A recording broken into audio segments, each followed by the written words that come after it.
Welcome to Nimmin Live, the #1 place on the internet to learn about YouTube, network with other content creators, and have an awesome time doing it. My name is Nick, and today we are answering your YouTube questions. But look, if you are watching this on the replay, I do want to let you know that we put timestamps down into the video description.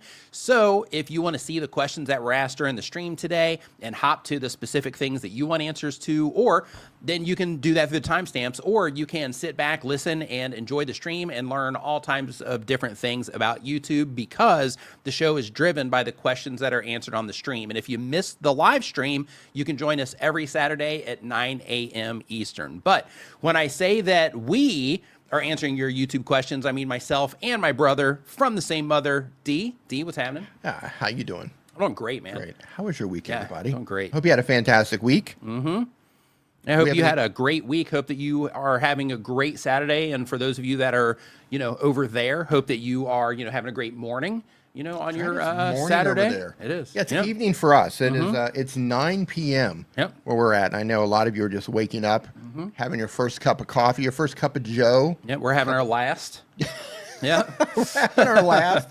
Yeah. Hey, do we have YouTube news today? We absolutely do. So the very first thing on the YouTube news front is that gifts and jewels for live streams are launching in Canada. These are donation options. So if you stream vertically and you're in Canada, then you might be able to make some extra money with this. But this is for vertical live streams only. In addition to that, shorts, there's a shorts view option update that they are putting out to where it shows shorts in a grid format instead of the regular list that they normally show up in. This is more of a viewer-focused feature. But if you do not want the grid, you can choose a list option to set it back to the original layout up in the top right-hand side of the screen.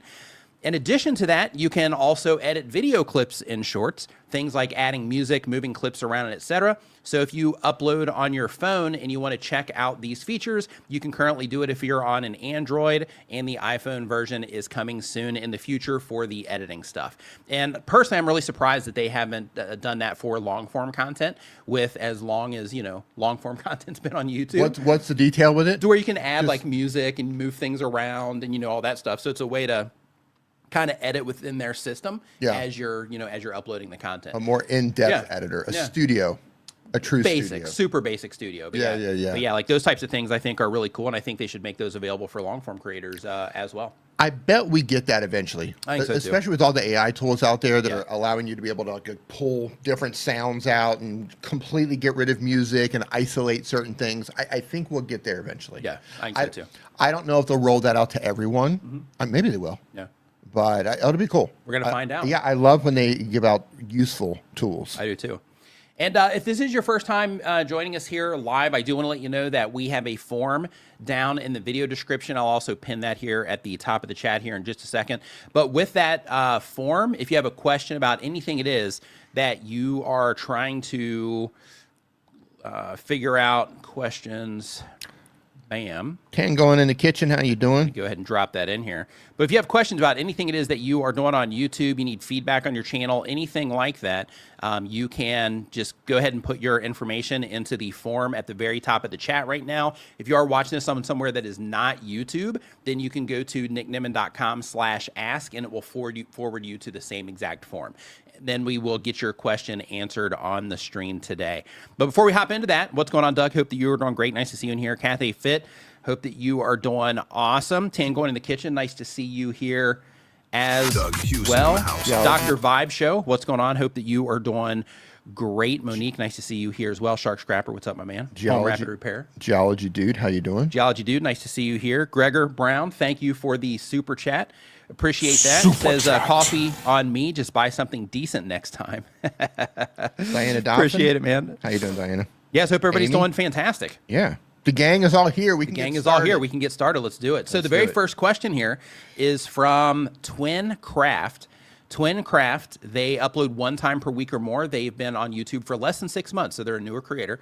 The type of channel is craft challenges between twin brothers. The goal of the channel is to make money.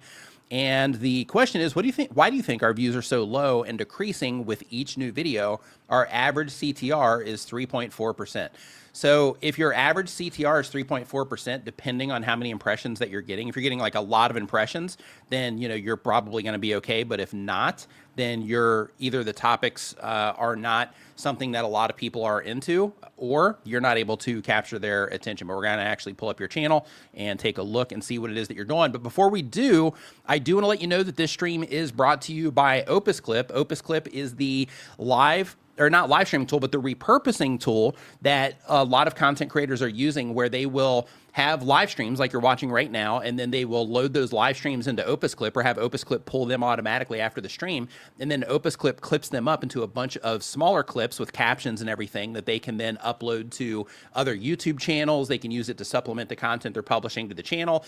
They can upload on different social media accounts, those sorts of things, as a way to expand your brand, essentially, get more views, in some cases getting monetized on those platforms and those types of things. They also have a really cool brand new feature called Story Mode.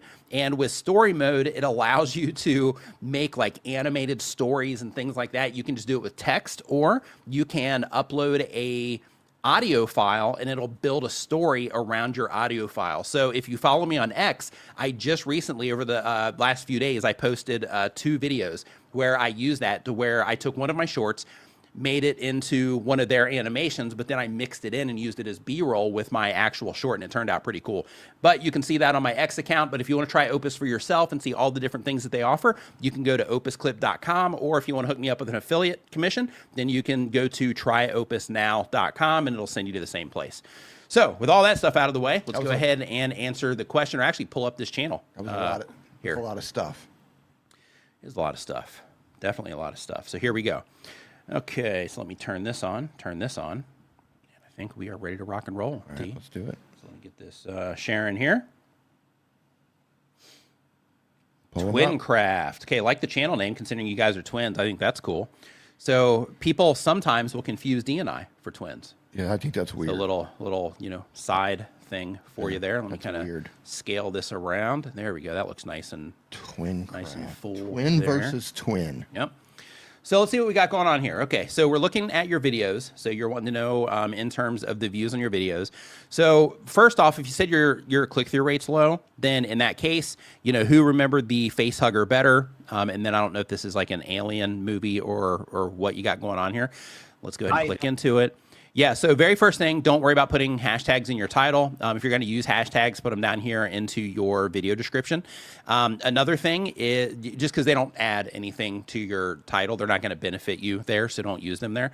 But when it comes to, who remembered the face hugger better, there's nothing here. I don't know if you're making the reference of like you are remembering it better or your brother is remembering it better, but with this particular framing of your title, it doesn't have anything to do with the viewer, right?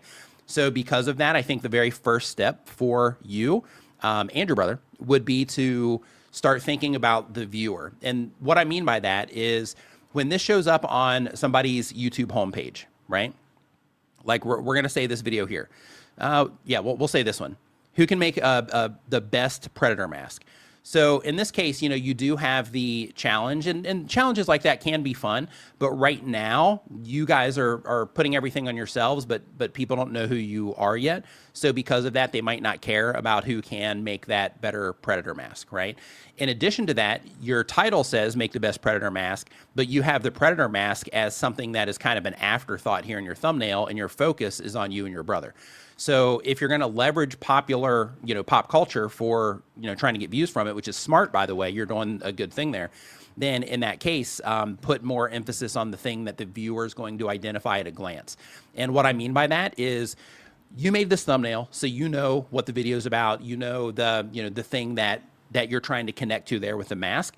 But as a viewer, if this shows up on a homepage, and even now, like at a large size, it's kind of hard to figure out what's going on, because the things that make the predator mask what it is, in terms of all the little squirrely things hanging off from the helmet and all that stuff, you can't really see it. So because of that, I bet a lot of people that are even interested in Predator are just bypassing this, completely.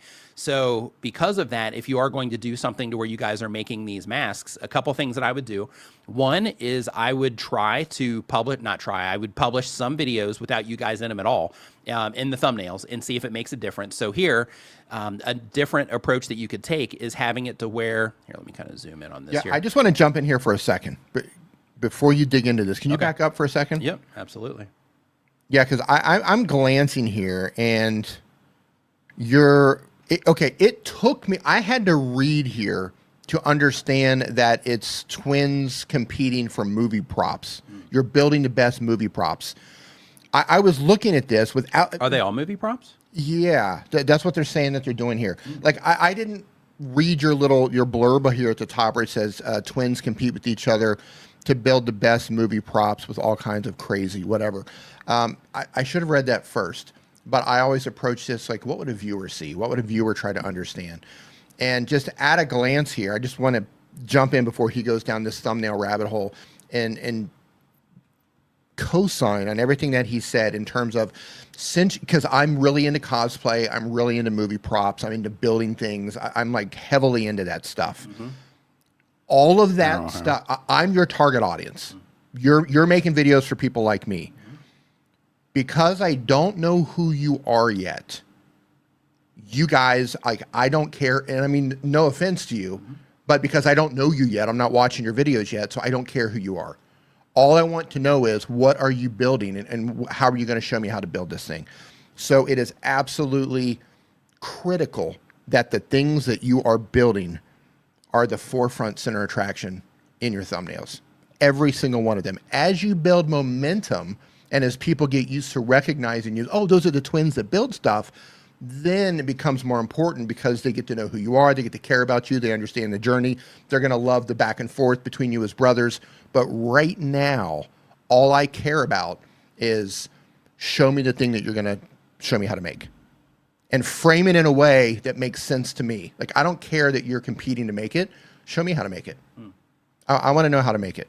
Show me how to make it better. Show me how to make it faster. Show me how to make it cheaper. Show me how to make it out of EVA foam. You know what I mean? Like, those are the sorts of things I'm looking for currently. Not you guys competing. Not yet. That'll come later. And as a part of it, and this is in alignment with what Dee was talking about in terms of showing him, the thing is, when you publish your thumbnails, like right now, instead of having, you guys in here, I would experiment with this. And, with your current views, like an A/B test isn't really going to help you that much. So you're going to have to, manually, just kind of swap them out and then monitor to see if people respond differently. And you're already doing that because you're looking at your click-through rate. But basically, something here to where it's a split screen, and then you have your brother's over here, his version, and then you have your version over here. And it's just like that helmet versus like this helmet, or, something like that. Almost like a before and after. Yeah. Type And then, thing. and then that way it's a good way to focus the thumbnail on the thing that's going to grab the viewer's attention, because then they see it's about Predator. And then if it has that kind of crafty look to it, which it looks like, it might with the textures and stuff, then in that case, after you grab their attention there, they're going to come down and read the title. But even with that, who can make the, best Predator mask, along with what Dee was saying, you're still in that position to where it's like, are you talking about anybody in the world? Are you talking about, who specifically? So because of that, I would definitely make all of this more viewer focused instead of on you focused. So as a part of this, once you start picking up some momentum on the channel, things like that, that's where you can, lean more on yourselves, because more people will recognize you and all that stuff. But even then, if you want new viewers coming in, all that stuff, just focusing the framing of the videos, what it is that you're offering and all that stuff towards the viewers is definitely a great way to increase the amount of people clicking on your videos, because then they can identify it. Because one of the things that you got to think about, and I mentioned this in streams a lot, but I'm going to mention it to you guys because you're just getting started, is like when you go into YouTube, right? And you log in as a viewer, YouTube is showing you like all of this different stuff, right? And it's showing you things that the system thinks that you're likely to enjoy. So because of that, when you publish a video about, the thing that you guys are making, YouTube is showing that next to all of this other content that they think that your audience is going to enjoy. So because of that, it has to be able to stand out to those people. So when you focus it on yourselves, then they're going to go past that because they don't know you guys yet. And they're going to look at something that does pique their interest based around what it is that they care about. But when you focus on the actual imagery of the products that you're making, or you make it more clear that it's like craft related, craft with movies, then in that case, you're going to more easily attract the people that are into that type of content at a glance. So then they'll read your title. But yeah, I think just reframing, kind of everything here in terms of, your thumbnails and your titles as well would be the move. And if I'm not mistaken, they said their click-through rate was like in the 3%. Yeah. So you're getting a low view count and you're getting a low click-through rate. Yeah. That's an indicator that your thumbnails are not working very well. So I don't think they're bad. I just think you're focusing on the wrong things for what you're doing. Yeah. So I would shift that focus and then see if it helps your click-through rate at all. But again, this is one of these things that as you have a low view count, it's really difficult to get a good, accurate number of what's going on with your data at this stage. Yeah. But I think the good start is focusing on the actual thing that you're making. Yeah. Yeah, even here, right? Like if you did the hoverboard, right here in the thumbnail, and the focus was more clearly on the hoverboard, those types of things will stand out, right? To people that are interested in that. And other things, really building back instead of back to the future hoverboard from trash, building back to the future hoverboard from trash. How to build we built. Yes, we built. Yeah, we built a futuristic hoverboard from trash. Back to the future, right? Yeah, back to the future hoverboard. Yeah.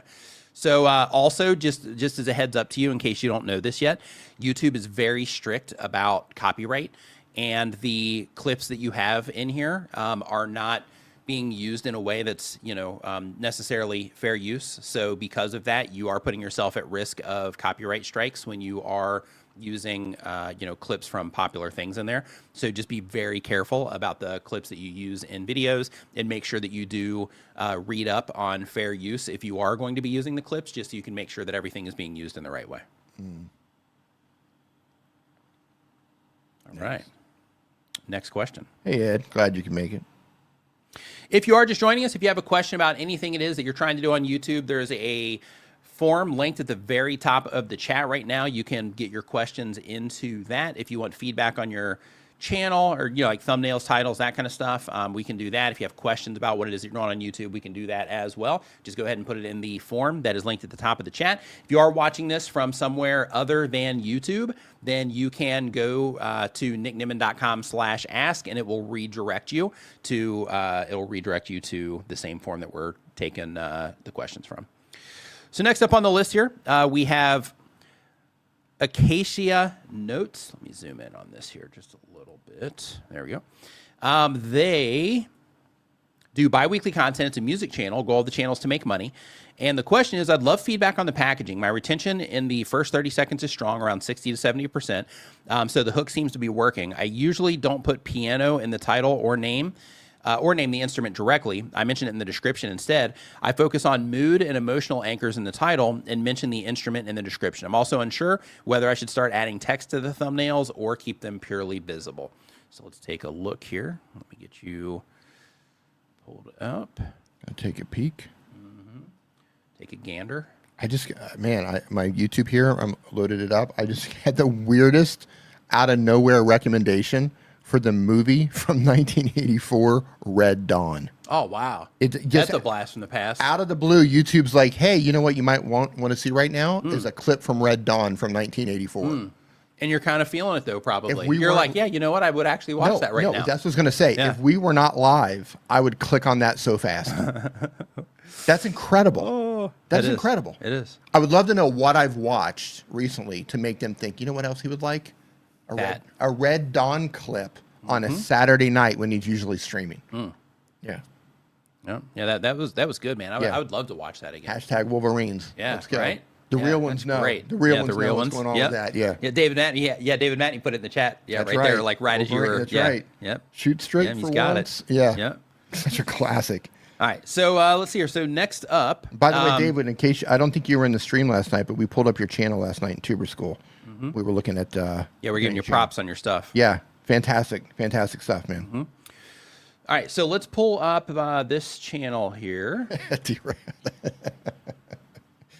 YouTube derailed. I had nothing to do with this. This was all on YouTube. We've been derailed. Okay. So let's see. All right, so that's weird. Change the thing. There we go. Hey, gaming all night. How you doing? Okay, so basically this is about the aesthetics of what's going on here. So this is a music channel, D. Here we go. And this is right up your alley. So this is a music channel. And with this music channel, it's piano music, but she does not put the piano music in the title. Instead, she leverages the kind of the vibe on what's going on here. Okay. So it's an aesthetic instrumental playlist, Yep. and this one is Waiting in a Quiet Room. Okay. So before you jump into this, I would put piano in here somewhere or make some type of connection for piano, just so that somebody can identify that. But go ahead, D. No, that's what I was going to say. I search for relaxing and ambient piano music. I search for this stuff. And if you don't have this in your title, I'm not clicking on it. So I love your aesthetic. I love the vibe that you're going for here, but you are missing out by not putting the instrument in the title. And I would also put it in your description as well. Love this, a quiet morning playlist for a peaceful start. Yeah. That's fantastic. Yeah. Right? Like, those types of titles are great for music channels. A playlist to romanticize styling, or studying, writing, and working. Yeah, those are cool too. Yeah. But one thing that I would do is I would put something in here that lets them know that it's piano music, either into the title itself or something, visually up here. But I think the title would do it. I would even go as far. So like you have your title, and then maybe after it, I would put like, what kind of piano is it? Is it like a felt piano? Is it a moody piano? You know what I mean? Like because you're setting the vibe here and you have your aesthetic, but I would take that a step further for people like me. Like there's there's a difference between like a concert grand piano versus like a felt piano, like an aged felt piano. The sound that it gives is completely different. The vibe is completely different. So I would really try to capture the vibe of the type of piano that you're using, in addition to these great titles that you're already using. Yep. Yeah. So, I'm in alignment with everything that D said there. And I see that you had one video here at 1.6 thousand views, and this one's on soft melodies. And I like that you also tried to do the soft melodies here, right? Yeah. To try to make that connection. So you're heading in the right direction in terms of, okay, this one did well. Why do I think this one did well? Let's see if we can kind of replicate it up here. And it looks like, all the way down to the timestamp, you were doing something, similar. Yeah. The only thing that is, mostly different is the actual, imagery there. D, what would you do with this imagery? Would you keep this imagery the same? You mean to try to replicate the success of the first one? No, with it being a music, a music focused channel. Like, do you think this imagery is okay for music? And the reason I'm putting this on D is because, D is good on the music side of stuff. Man, this is a tough one. How many videos? They only have a few videos, right? Yeah, they're at 10 videos. Okay. Yeah, brand new. So it's difficult to grow a music channel. It's hard. And you're getting I'm assuming all of this is organic. If so, you're gaining traction with what you're doing. So what I would be doing right now, so I would take your aesthetics that you have, which it looks great, and I would A/B test these thumbnails inside of YouTube with a similar aesthetic while also showing a piano. So maybe you have a piano from different shots and you have a coffee cup sitting next to the piano, or maybe you have some incense burning or a cup of tea or some flowers. And I don't know if you're probably using AI to make this, I'm not sure, but I would try to capture the same sort of vibe, but with a piano in the shot, because that's also giving that visual cue to the person, like, oh, it's piano. Right. Instead of just looking at it, okay, this is a aesthetic. Instead of at a kitchen table, it's something related to what it is. Right. This is like you can still have a notebook, you can still have coffee or tea, and you can still have flowers. Oh, it's all organic, no AI for the imagery. Oh, interesting. Okay, that's cool. That's really cool. Your place is awesome, by the way. Yeah. So if you could get a piano in the shot, then I don't know if you're able to, and still capture that same sort of aesthetic. That would be something that I would A/B test to see if people latch onto that better. But listen, I think you're off to a great start. I think what you're doing looks good. You have 10 videos and you're getting traction.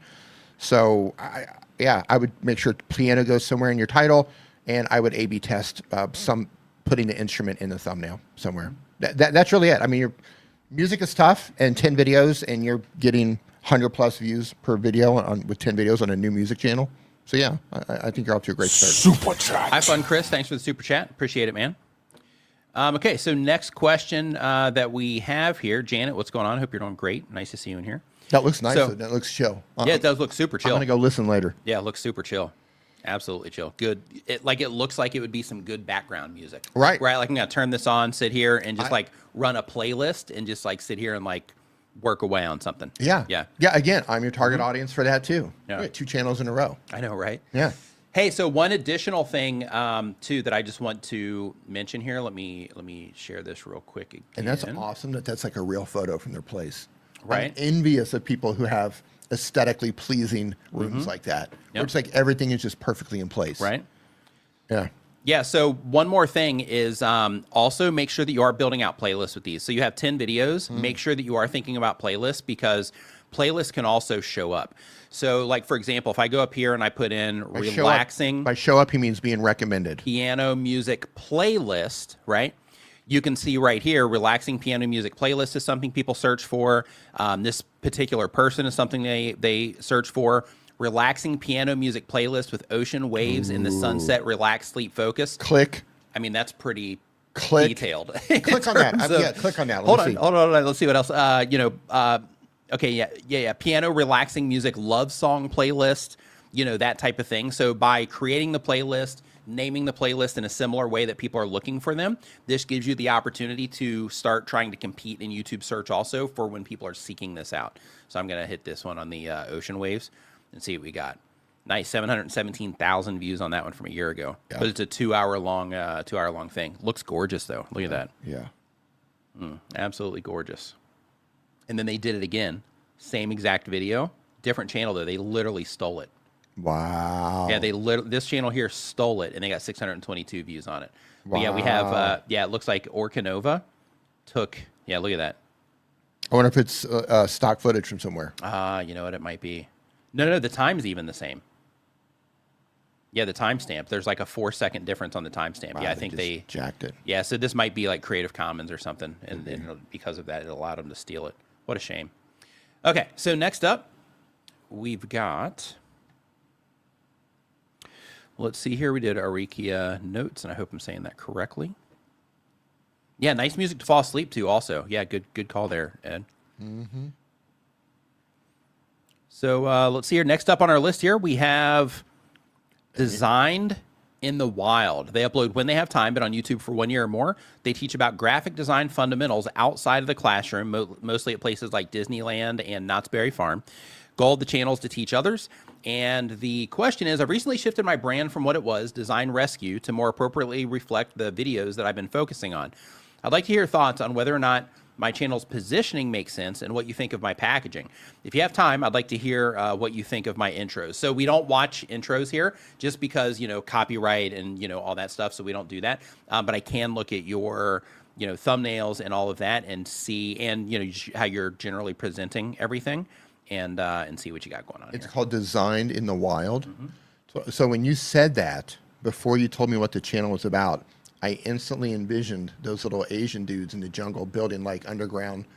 You know how they build like the houses in the ground and stuff like that. Yeah. There's always like one or two dudes out there. Just like, just digging away out in the ground, building swimming pools underground in the jungle of Laos. Yep. Valentine's Station, what's going on? Hope you're doing great. Hey. So let's see here. So on this one, let me get this up real quick. And that's all AI now. Mm-hmm. Can you imagine those guys? Oh, I know. Like they're like, man, we found something really cool here that nobody else has the capability to do. Right. Like, and then AI is like, right. Yep. Hold my Starbucks. Hold my pickaxe with the bamboo handle. Right. Like they go out into the jungles of Laos or the jungles of Cambodia, and they find people who can actually build this stuff, and they're getting just tens of millions of views per video. Yep. And then some other people go out and they find some other people and they can, there's some girls that do it and there's some older people that do. There's this whole mix of people now out in the jungles of Southeast Asia and the Philippines. They're building these amazing things underground. And then there's just one dude with AI who comes along and he was like, guess taking what? all their traffic. Yeah, guess what? Yeah, I can build this in like 30 minutes. Yeah, I can build it in 30 minutes and it'll be way more interesting than what they're building. Right. Because physics don't apply here. Right. Yeah. Hold my giant shell with a bamboo handle. Right. Yeah. Right. I'm going to get this done. Yeah. All right. So let's see here. So Design in the Wild. Here we go. So in terms of welcome to the world's most exciting design classroom, the real world, I'm David, graphic designer, 30 years experience and 10 years of experience, high school graphic design teacher. On this channel, we leave textbooks behind to explore visual communication through 3 distinct series. Go ahead, D. I need to pause for a second. All right, pause. When we are in school, teachers are kind of looked at as like, oh, there's a teacher. the teacher. As you're an adult, you're like, wow. Like I have the, like when I was a student, there were like 2 teachers that I thought were like, yeah, they're cool. They're cool teachers. But I didn't understand the respect for a teacher. As an adult looking backwards, when somebody tells me, especially today, what are you doing? We've been derailed. Now we've been You're hitting the buttons, derailed. aren't you? You're hitting the derailed buttons, aren't you? Yeah. Especially today. No, because I know everyone in here can relate to this. And today, when somebody says I'm a teacher, I'm just like, man, that is awesome. Like that, yeah, kudos, man. Like, yeah. As an adult looking backwards, yeah, teachers are where it's at. Yeah. I was an embarrassment as a kid. Yeah, me too. They should have shipped me off to the front line somewhere. Yeah. They probably tried. They did. So, Designed in the Wild says our field trips is the first series here from Walking Disneyland to local business makeovers. We track design updates and break down visual decisions on location. The Design Rescue Show, which is the fundamentals. We cover core design principles, portfolio reviews, and industry insights to sharpen your eye, and Control S for the educators. Okay, so there's a couple things here. So first off, in terms of lack of clarity for who it is that you're actually making this channel for. So here it looks like you have educators that you're offering here. Here it looks like you're teaching design beginners, with the Design Rescue. And then here with the Design in the Wild, you're taking field trips out into the world for business makeovers and that sort of thing, local business makeovers. So, so it looks like you're actually segmenting who the channel is for. If that's the case, as long as I'm reading this correctly, then the first thing I would do is I would think about a very specific person or type of person that you're trying to reach and try to build everything around them. The reason for that, you can still do different series and all that stuff, but it just comes down to your framing when you're making videos, how you're presenting the information, making sure that you're presenting it in the way that, whichever avatar it is that you pick, that those people are going to know it's for them. And as a part of that as well, one of the things that is important to make sure that you're thinking about is if you don't do that and you are trying to reach multiple avatars on your YouTube channel, then you run into this problem to where, and I'm sure you've seen me, because we pulled up your channel before, so I'm sure you've seen me mention before about the complication that happens when you publish, this video here, and we'll say this video here, and people, love that video, and then you publish this video here, and it's for a different avatar, right? So like this one here might be for the more business-minded person, and I'm just, giving you that as an example. And then when you publish this one, if it is for that beginner designer, then in that case, you're creating, a gap between the content being relevant to the person that watched this video. So I would get more clear on that so that you can make sure that every video that you're publishing to the channel is a good fit for a particular type of person so that they can keep coming back. Still do, your series, all of those things, but I would make sure that they are all focused in on, one particular type of person. And that might be part of the, the remake that you're currently in the process of, but I would definitely make sure that you are dialing that in. So when it comes to YouTube channels just in general, one thing that can make a major impact is dialing that in and just getting super clear on who it is that you're making your content for in every aspect of it, because it impacts the videos that you make, it impacts the imagery that you're using in your thumbnails, it impacts the language that you're using in your titles, how you're communicating with them in your videos, and all of that. So because of that, I would just get super clear on that as you're moving forward and as you're going through this change. Any additional thoughts there, D? No. Just the positioning for the channel? No. Yeah, because even here, it's made for students but shared by teachers. As somebody seeing this, I'm not sure in terms of, for me, this isn't super clear either, that it's, made for students and shared by teachers. So yeah, working on the tagline there too, just, trying to lean more towards clarity would also be something to keep in mind. No, I don't have anything to add. I think that was a good breakdown. I was trying to speak, and you're hitting the derail button. I'm just going to be quiet for a while. So next up, we've got Chat on the Road. Chat on the Road, they upload 1 time per week or more, been on YouTube for 1 year or more. They do exploring and a travel vlog. Design in the Wild, our pleasure. And, these are just little things, along the way, right? In terms of, just getting things dialed in and all that stuff. Like, it's just part of the process. So, just embrace it. Some of those things can be frustrating sometimes, but you know, that clarity can make a really big difference, just to make sure that you're turning your channel into a resource for somebody, right? Or for a certain type of viewer. And by doing that, then it starts making it valuable to everybody that's like that person. And it starts making it where people can share it in their communities, where people can share it, you know, with other people, you know, on their Twitter accounts that might be following other designers, things like that. And then as they share that resource, somebody lands on your channel and they're like, wow, everything here is for me, right? So that's what you're going for by dialing things in that way. But exploring and travel vlog is the type of content here. The goal of the channel is to be a full-time creator. And the question is, I've used AI for the last several videos to help me create video titles and thumbnail text, and it still seems like my views are still low. Is there something else besides the packaging that is keeping the views low? Could you please look at a few and maybe give some advice? So keep in mind, when it comes to YouTube, I will look at the channel, but when it comes to YouTube, the packaging is just a part of the thing, right? So YouTube is measuring all kinds of different things when it comes to your YouTube channel and how people are responding to them. But when it comes to your click-through rate, there's some things that there's some information that you can pull from that. So for example, you know, if you were like the twin channel and you're like, hey, I'm not getting much impressions at all and my click-through rate is still low, and there's, I think it was like 3.4. And just for clarity on that, if the twins are still in here, so on YouTube, the average click-through rate is between 2% and 10%. They don't tell us how many impressions, because the more impressions you get, the harder it is to maintain that, you know, higher click-through rate.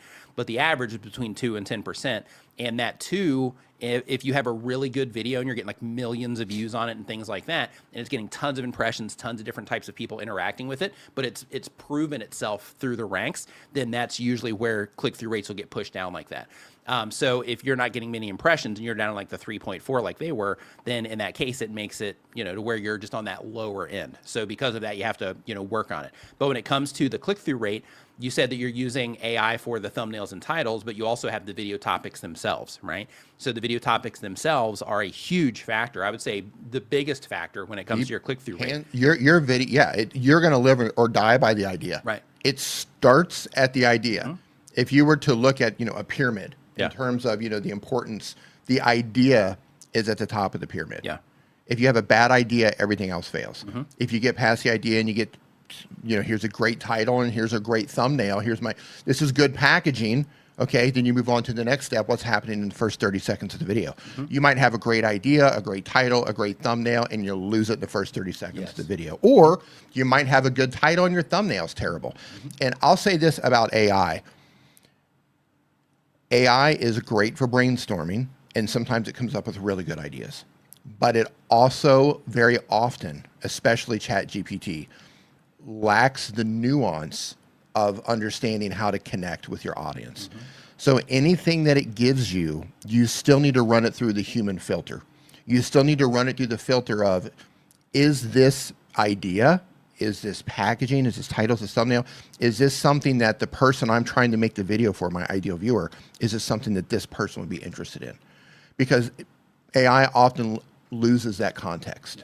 And it makes something that looks good. Oh, that sounds like a great title. Right. And it might be for some other channels, maybe not for yours. Right. Or that looks like a great thumbnail. It's visually appealing. It's graphically pleasant to look at, but it might not be effective.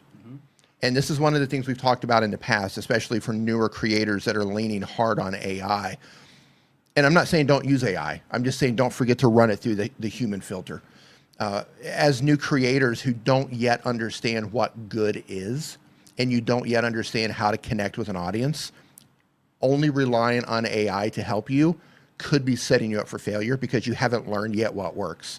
And you're just taking what AI gives you and hoping that it works. And it doesn't care if it connects with your audience or not. Right. It doesn't even know who your audience is. Right. I mean, you can tell it, you can train it, but still, it doesn't know the nuance. It doesn't understand the nuance. And if your prompt is just slightly off, it can just steer you completely in the wrong direction. Or 2 prompts later, it's already drifting. Yeah.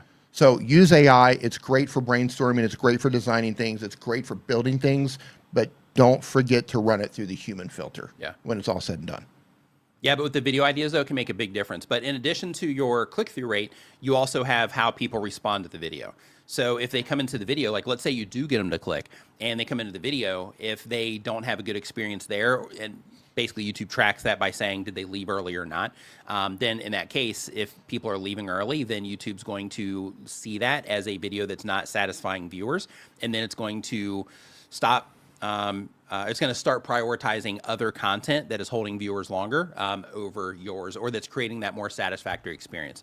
And as another part of that, you know, other things are a factor too, like are they liking the video, are they sharing the video, those types of things too.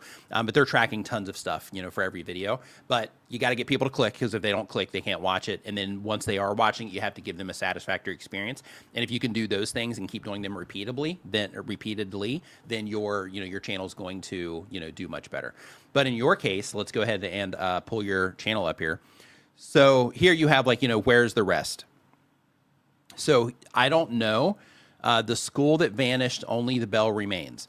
So here, instead of saying like, where's the rest in your thumbnails, if you're trying to reach people that are into, you know, the creepy, you know, like, hey, here's like a creepy location, creepy style or something like that, I would leverage that type of text instead of, you know, where's the rest. I would make it something about, you know, the subject matter that people care about. You know, if it's like creepy locations or something like that, like, you know, this forgotten location, this creepy location, this creepy school tower, you know, something along those lines. The unsolved, unsolved mystery. You need right? to connect it to an emotion. Yeah.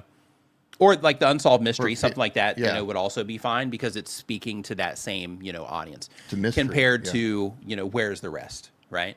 We've had this channel on before. Yeah, we've had them on a few times. Yeah. Yeah, so I would work on that type of thing, and just like, instead of kind of offloading it to AI right now, you know, definitely use it for, you know, just some ideas and stuff.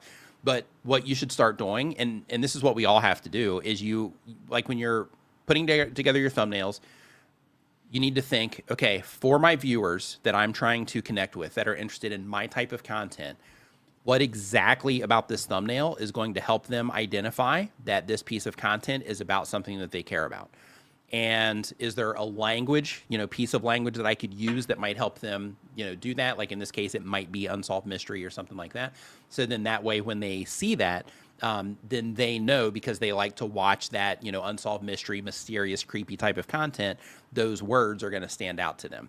And then they see the school tower, and then they read the title, right? So like, it's really important to just think about, you know, what can I use in my thumbnail to instantly and visually connect with the people that I'm trying to reach with my content. And really quick, Chris says, Nick or D, do you have any videos on ChatGPT on your channel? I do. I have an older video on ChatGPT. I think it's probably 6 to 8 months old on the channel, but I absolutely do. If you type in Nick Nimmin ChatGPT into YouTube search, it'll probably come up. Yeah, Chris, I want to say this. All the AI tools are developing at an insane rate. And videos that are just a couple months old could technically be out of date in terms of how some of these things are responding. But I will say this, for any of you that are using AI to help you, I found in my experience, when it comes to brainstorming and trying to keep something on topic, number one, you have to understand that these things will almost always agree with you and tell you that whatever you put in there is a good idea. That it's a fatal flaw right out of the gate. You know, all of these things are yes men. Some models are worse than others with this. Or yes, women, however you want to tackle that. Yeah. The second thing is constantly start new chats. If you keep one window open and you just keep drilling into that same thing, so AIs they're predictive models, and they're predicting based on what word, you know, what's going to be next, right? It's a predictive model, but it's also predicting based off of the words that are behind it. And the more you have behind it, the more it can incorrectly predict something moving forward. Seems counterintuitive, but that's the way it can happen. So if the first time you notice that the AI is like, yeah, that's kind of going off the rails a little bit, start a new chat, start over. So you have to keep starting new chats with them. Yeah. So David Matney, thank you for the super chat. Mentions when using the YouTube AI star, I think you might just say, did you mean to say the Ask Studio there? Says, what are a few of the best prompts to ask when evaluating your channel? Thanks for all you guys do. I've dabbled with the AI Studio a little bit, but I do everything manually still. Like, I know it's plugged into your YouTube channel and all of that, but I still don't, I don't rely on it. And that's just because of, problems that I've had with other, systems. So I just don't rely on it yet. But I actually will, and I'll put together a video about that. Because I think that's a really good video idea for, prompts for, Ask Studio. So as of right now, I would just ask it to be specific, when you're trying to figure out things about your video. But in terms of specific prompts to give, I don't have those at this point in time. Yeah, in general, you need to be as specific as possible. Yes. With AI, and make sure everything is detailed, everything is named. The more wild cards you give it, the more possibility you have to get wrong information. Hey, Aline. If you're enjoying the show, remember to give it a thumbs up and share it with a friend right now. So the next question that we have here. And by the way, if you are just joining us, you can ask your question. There's a comment pinned at the very top of the chat right now if you're on YouTube. If you're watching this from somewhere else, if you go to nickniman.com, I'll actually put it on the screen here. If you go to nickniman.com/ask, it will redirect you to that same exact form that we are pulling these questions from. It's this right here. All right. So let's see here. Next up. Yeah, I feel like one of these days we should do a stream on a different day, just digging into AI. Just answering AI, like helping people figuring out AI. And I want to do one where I build something live. Like, just pick somebody from the chat and be like, hey, let's build something for your audience. And just build it right there. Yeah, and just build something. Yeah, and just build something there. Yeah, is that something you'd be interested in?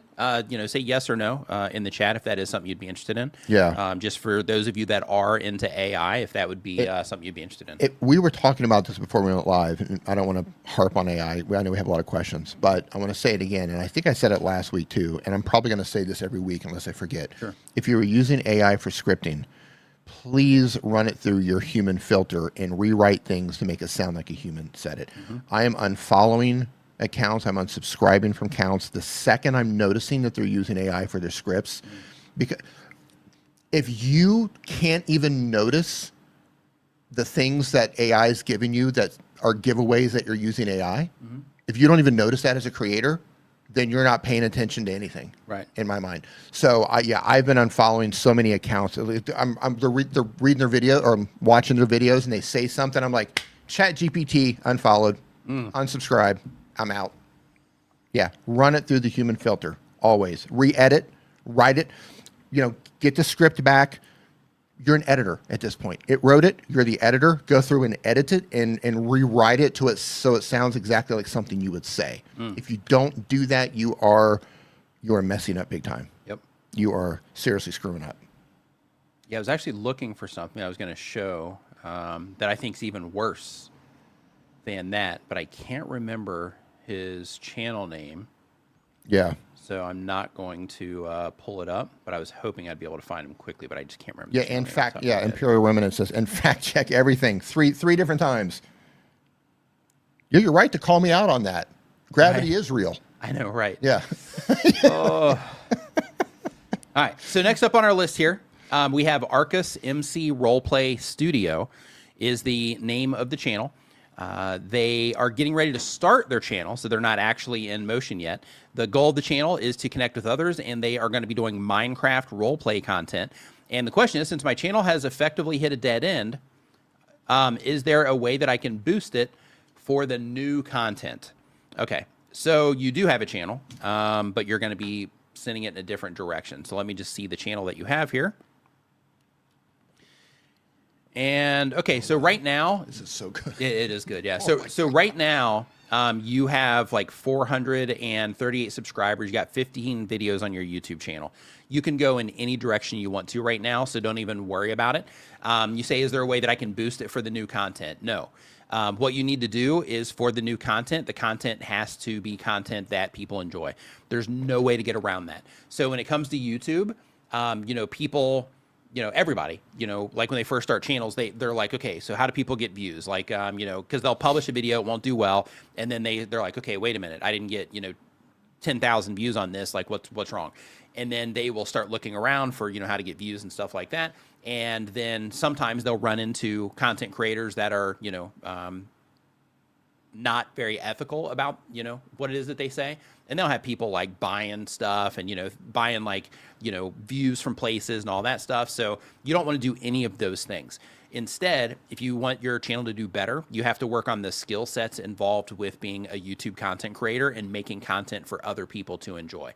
So that comes down to things like learning how to use imagery correctly. So if you're taking photos for anything, which in your case, you're grabbing screenshots, but even in that case, grabbing screenshots and positioning things in the right places in your thumbnails, because thumbnails are something that you have to learn how to do effectively. And then from there, you also need to make sure that when it comes to what it is that you are doing in your thumbnails, that you are focusing the user on something. So you have to learn how to do that sort of thing. And you can learn that by watching videos on how to make YouTube thumbnails and all that. And then you have to learn how to write titles. You have to learn how to come up with good ideas that people are going to be interested in. And that can sometimes just be trial and error. Sometimes there's a science behind it, depending on the type of content that you make. And then once you get people to click, right, because you have to learn all these things. And then once you get people to click, then you have to learn how to capture their attention when the video first starts. You have to learn how to keep re-engaging them throughout the video and ultimately create a piece of content that they enjoy. So unfortunately, I mean, fortunately and unfortunately at the same time, because it's frustrating as a creative or a creator that you have to go through this process. But in reality, that's the only way, right? The only way up is through, right? So you have to go through that process in order to, you know, get your channel working out. So there isn't anything you can do to boost it. Technically, YouTube has their promotions feature. Technically, you could buy ads for it, and those are legitimate ways that you can, you know, buy views for your channel. But when it comes to those things, even if you don't know how to do it organically, meaning without those things, if you don't know how to get a response without those things, then as soon as you stop spending money, if you still haven't learned how to do those things, you might have initial numbers on those videos that you promoted, but as soon as you publish your next video, if you still haven't learned how to come up with topics that people enjoy, you haven't learned how, or that people are interested in, you haven't learned how to use thumbnails in a way it's going to connect with them, you haven't learned how to write titles that are going to compel them to click, and you haven't learned how to make a piece of content that they're going to enjoy enough that it's going to be competitive on YouTube. In that case, you just wasted your money, because those people that came in and subscribed or watched those videos, they are not going to click on the video anyway, because you haven't worked on that part of it. So because of that, you have to go through the process of learning how to do the stuff related to YouTube. And, you know, this is another one where fortunately, but unfortunately, you know, there aren't shortcuts. So fortunately, the only shortcut that there really is, which isn't really a shortcut, but, you know, back when I started YouTube, you know, we just had like a couple of YouTube channels that were talking to people about YouTube. Now you have tons of channels that are talking about how to do YouTube. YouTube has tons of official resources for, you know, helping you get tuned in with YouTube. You have an endless amount of blogs and websites and YouTube videos talking about thumbnails just by themselves. You have tons of YouTube channels that are just focused on editing. You have tons of YouTube channels that are focused on like presenting and charisma and all those things. Like, you have just an endless amount of resources at your disposal to help you speed up your education and learning how to do these things better. But you still have to walk through the fire of getting that information, applying it, going through the trial and error of figuring it out.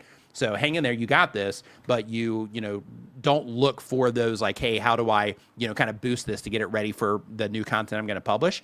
Instead, focus all of your efforts on how can I make the best video possible for the people that I'm trying to reach with this content, right? That's the thing that you want to focus on, and then start working on all the skills around, you know, doing that, and do it repeatedly. Because the more you practice, then as long as you're paying attention and as long as you're actively trying to do better, the more you practice, meaning the more you make something, the more you go through the processes that I talked about just now, then the better off you're going to, you know, get at all of them, as long as you are paying attention. So next up on the list, we've got RJ Crochet is on the list here. They upload one time per week or more. It's a crochet channel. The goal is to be a full-time creator. And the question is, Due to changing thumbnails last week, thank you for last week's advice, by the way, my click-through rate improved from 5 to 6% to 8 to 10%, and retention is 50% on 20 to 30-minute videos.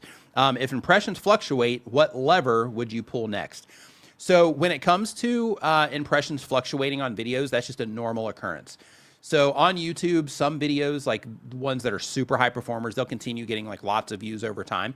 But in most cases, videos will have a life cycle to where they'll have that surge period, and then they, will kind of taper off a little bit, and then they'll surge again. They'll get traffic, for a while. And then based on, how people are responding to it as they get to wider and wider groups of people, that's going to be the thing that determines if the impressions keep happening at a high rate or not. And if people start slowing down their response, meaning YouTube is showing it to people and people are, are like, oh, okay, yeah, I'm kind of interested in that, but, not really, I'll watch this instead. So as that response starts slowing down, then the impressions will start slowing down on the video as well, because it doesn't make sense for YouTube to cram it down people's throats, so to speak, when they're not responding to it, right? So because of that, it just naturally slows down. So, keep that in mind. But in terms of, the lever to pull is you do that at the actual, beginning of the video, right? And by packaging everything correctly, by making a good piece of content. And another thing too, that can be helpful just for overall, video performance and channel performance long-term, and I'm just going to see if you're doing any of this now, is making sure that you are using YouTube's built-in features to send viewers around your channel. So for example, oh yeah, we had your channel up here last week. This is great. So for example, like right now, yeah, I'll show you here just so you can see what I mean. So like right here, so you have an opportunity here in this area right here, your pinned comment. So you have an opportunity here to send people into additional content. So what you are currently doing is you are using this as a way to try to get engagement in the form of comments, right? Which is working. You have some comments, but the downside of that is comments aren't really like a big factor when it comes to YouTube and YouTube recommending, your content to people. So by focusing this on leading people into a comment, then you are essentially like you're doing the right thing by using this feature.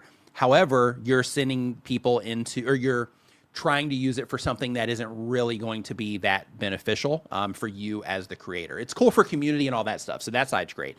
But you can do stuff like that in a video really easy by simply asking a simple question that they can answer in the comments, and then they can, go ahead and do that.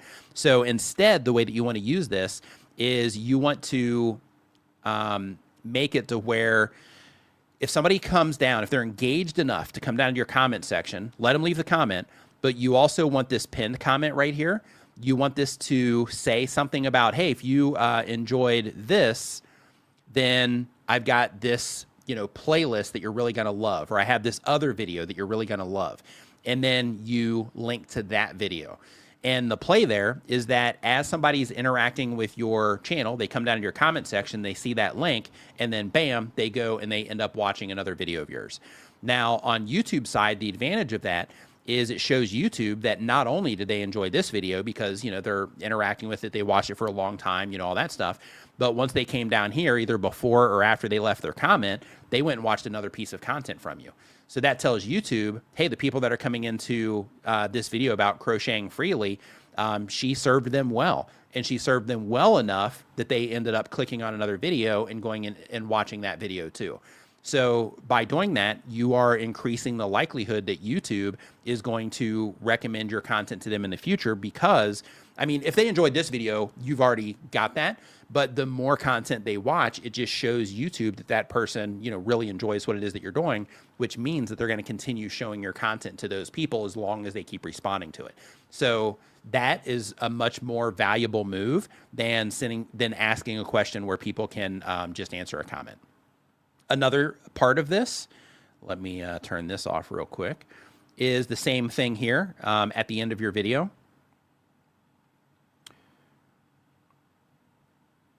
Okay, so you see how you said bye right there at the end, because I saw that there. So I'm not sure exactly what you said. I'm not going to pull up your transcript, but I'm just going to say some general things here for everybody here. So when it comes to how you're ending your YouTube videos, and people, underestimate this also. So when it comes to how you end your YouTube videos, a lot of people will do things like what you're doing here because it looks good, right? It's like, hey, I got this nice, pretty thing here at the end of my videos. And, it, I have some, playlists on here and all that stuff. And I have these places where people can go and watch more content. So you're doing the right thing here, but you can do it better. So here, towards the end of your video, right? And you say here, it's even the wrap up. So you even let them know in the chapter that this video is coming to an end, right? So depending on what you say here, you're basically telling people that the video is finished. So what I want you to do is, you can do it right now, during the stream while I'm looking at your channel. Go into the back end of your YouTube channel and go and look at this part of your videos where you are doing this wrap up. And what you're going to see is right around here, when they realize that they've gotten from this video what they wanted, you're going to see that your audience retention, let me get a little doodler up here. So you're going to see that if your audience retention, right, let's say it came in and it was kind of going like this and then kind of going like this, you're going to see once they get to that finalizing language, you're going to see your audience retention going like that. It may or may not be that extreme, but you're going to see people starting to leave right there. And all of that is happening before, like, let's say your end screen starts here, right? So what you have happening is you have, when people are coming to the end of your video, they're leaving here before they even get the message to go and watch some other videos, right? So because of that, what you want to make sure that you're thinking about is, okay, instead of telling them that this video is over and doing this, like, wrap up thing, instead, let me kind of rearrange how I'm doing this. And again, this is general information. You may or may not be doing this, Anastasia. But what you want to do here is you want to instead, if you're going to do this finalizing of the video here, then you want to, I'm going to give you two options. If you're going to finalize the video here, then step one is have your end screen show up here, not the graphic, but the end screen elements here while you are finishing what it is that you're saying. So they know the video is done, and then you give them a clear path to go into one of these videos if they want to. If you want to level that up a little bit, then as you are coming to the end of the video, instead of, saying like, hey, this video's finished, or this is the wrap up, or, thanks for watching, leave a comment, subscribe, all those things that people do. Instead, what you want to do is you want to, you said the audience retention does drop right there. Okay. So what you want to do instead is set up the next video. So the way that you do that is here, if the topic is I crocheted freely, then this is of interest to people. So as they're coming into here, what you want to think about, and you got to think about this while you're making the video, is you say to yourself, okay, when somebody gets to the end of this video, what's the next video on my channel? And it can be an old video, it can be the last video you published, any of it, but what's the best possible video on my channel that instead of me saying, thanks for watching, subscribe, all those things, that you say, hey, if you if you had a good time in this video, you learned, something in this video, however it is that you want to set it up, this is just the start of, getting into crocheting or whatever the thing is. I have a playlist right here that will share with you everything I know about crocheting, or I have this video right here that's going to show you how to make a project that's a little bit more detailed than this one. So if you enjoyed this, you're really going to love this. You can go ahead and click into that now. And then by doing that, what you're going to do is instead of making people leave and just go nowhere, then people are going to start leaving just, into end screens, some of them. And then some of them are going to start watching additional videos. So that's going to help you when it comes to videos. And it's also going to help in views, because you'll have some people going and watching those. And then long term, if you can have that happening video after video after video after video, then you start creating a scenario for yourself where, you have all of these great signals going to YouTube where people are coming in, they're watching multiple videos on your channel, and then they'll keep showing your videos to those people, which will help you, gain momentum over time. So those are things that I would focus on, right now in terms of, keeping the ball rolling instead of, sending people out, as your video comes to an end. Little things. It's always the little things that move the needle. Yep. It all adds up too. When you scale this across your entire channel, people always say, oh, it's just one video. Scaled across your entire library. When you have things set up correctly, where you are handing them off properly on your end screen to another relevant video, when you have links in your description going to the relevant videos, when you have a pinned comment linked out to the same relevant video, like all of those little things scaled as time goes on, it all adds up. I'm going to show you something, D, if you want to talk for a second here. Yeah, I love to talk. Yeah, I know you know do. me. Yep. I'm just going to show you something here in terms of the difference that can make. Are you pulling up that graphic on videos? You talking about the end screen dip? Yeah. So I just have to airdrop these to myself real quick. Yeah, I stepped away, so I don't know. Did you mention about not dragging out the full 20 seconds at the end? Did you mention that? I didn't. Okay. No, not yet. So YouTube gives us, it was 20 seconds at the end to put an end screen in there. You don't have to put the whole 20 seconds, especially if you're talking. If you're talking, you can trim it down to 10 seconds. The more, especially, I see a lot of people who are ending their videos and they're just putting a graphic up at the end, right? Subscribe here, watch this video next. And they just put 20 seconds of that at the end. That's going to tank. And is that the graphic that you're looking for? Yeah. Okay. Yeah, he's looking for... yeah, I've got it. I'm just airdropping it to myself, and then I have to load it to StreamYard. So. Yeah, he's going to show you a graphic that shows you what happens if you waste too much time at the end of your video. Mm-hmm. And again, it all adds up. Like people leaving your video, how it hurts your watch time. Do it this way, I think. Hey, Build with Mooney. How you doing? Good to see you in here. Hey, what's up, man? Says my channel's on break right now, and my library, keep it going in a decent rate. Yeah, end screens are tough. Yep. End screens are tough. And what I always try to do is I try to think about what is the next, not just the next video, what's the next relevant video? The person just watched this video. What would be of interest to this person who just watched this video? What would be the next logical video? The next step, same topic, and a continuation, a deeper dive into this video. All right, you've got it. Perfect. Yeah, so this right here is what happens. Full screen on this. Give me a second. Okay. Yeah, this is what happens when you make that change, right? So right here, this is prior to that change that I'm talking about. And keep in mind, this creator is really good at, keeping people engaged, as you can see, here. But this is like a 20-minute video, so they're doing awesome retention-wise. But when it comes to that thing that I'm talking about, you can see right here where when they're finalizing the video, they're doing things that interrupt that path to, to watching that next video. Then people just start, leaving. And then this is that same exact channel on another video after we noticed this. This is the same exact channel where they didn't do that, and instead they did the thing that that I'm mentioning here. So the whole move right here is, you'll have a higher complete rate on your video, and in addition to that, you'll have more people going and watching your videos from the end screen. Not sure if that audio went through, but I think so.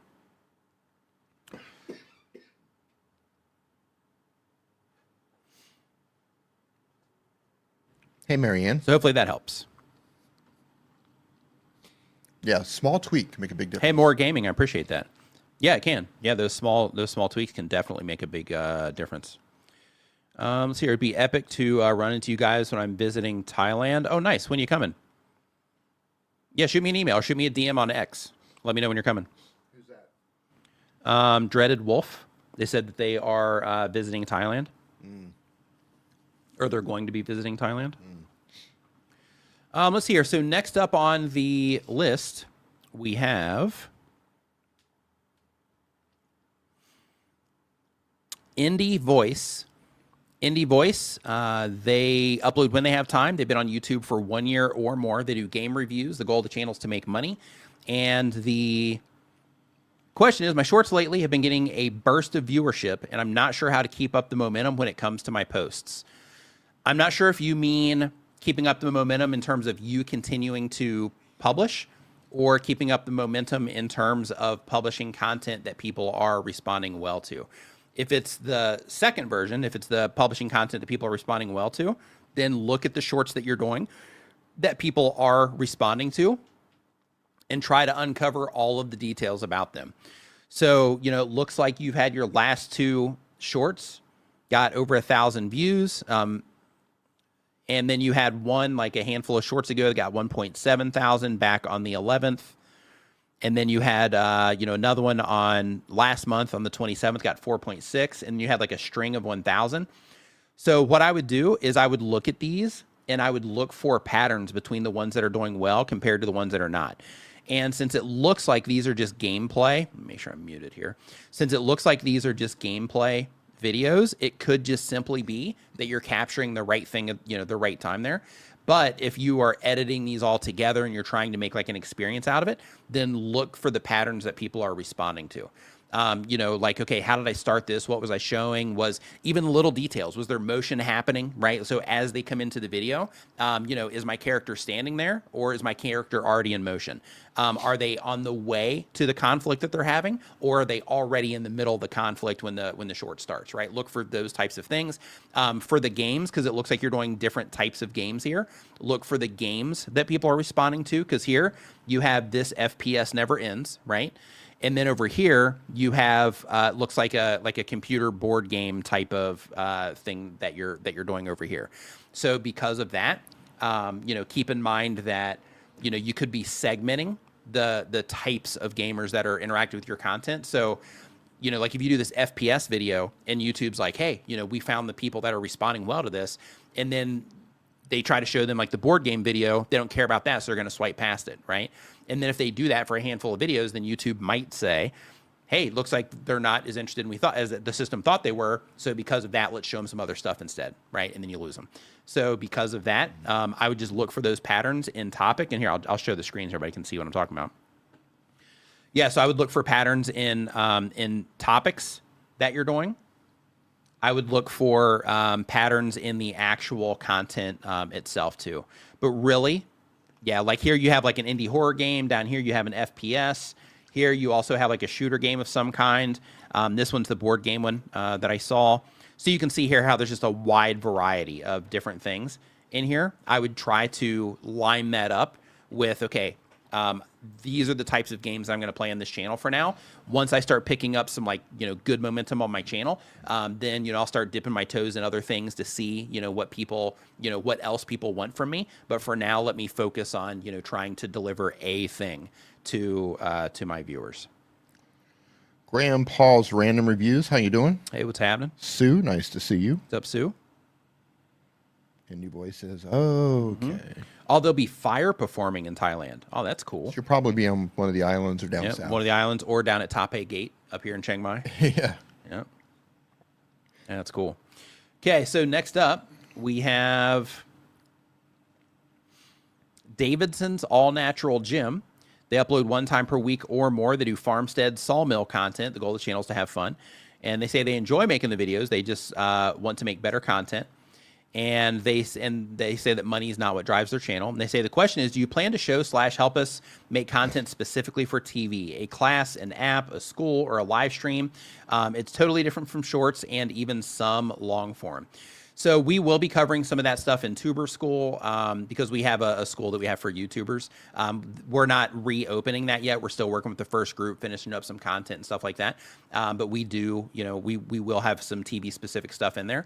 But when it comes to, you know, content on the channel, yeah, I'll add that to the list in terms of, you know, talking about TV viewership for when I start, you know, being aggressive with publishing, you know, because I'll, you know, need some of those types of videos as well. So yeah, I'll add that to the list.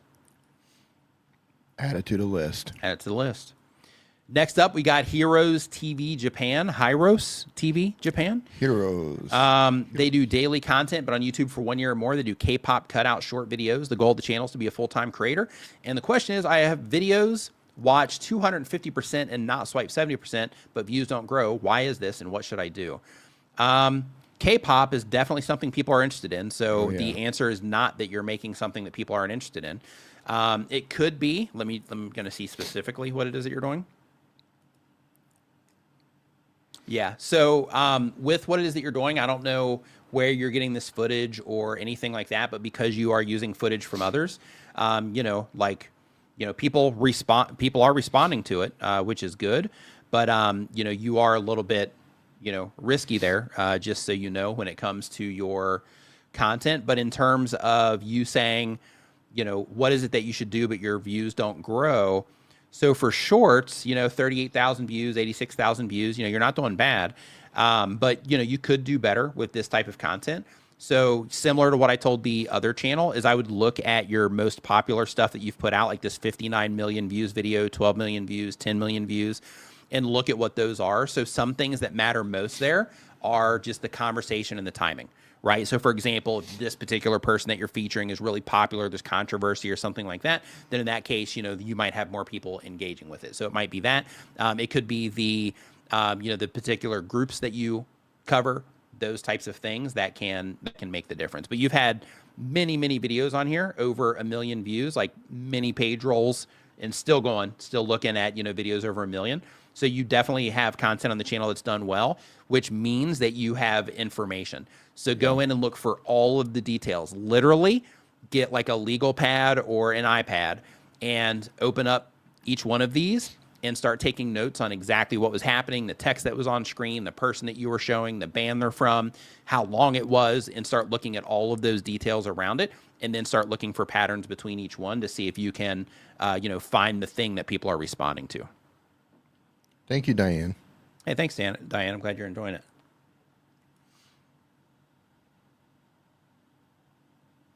Next up, we've got Dreaded Wolf.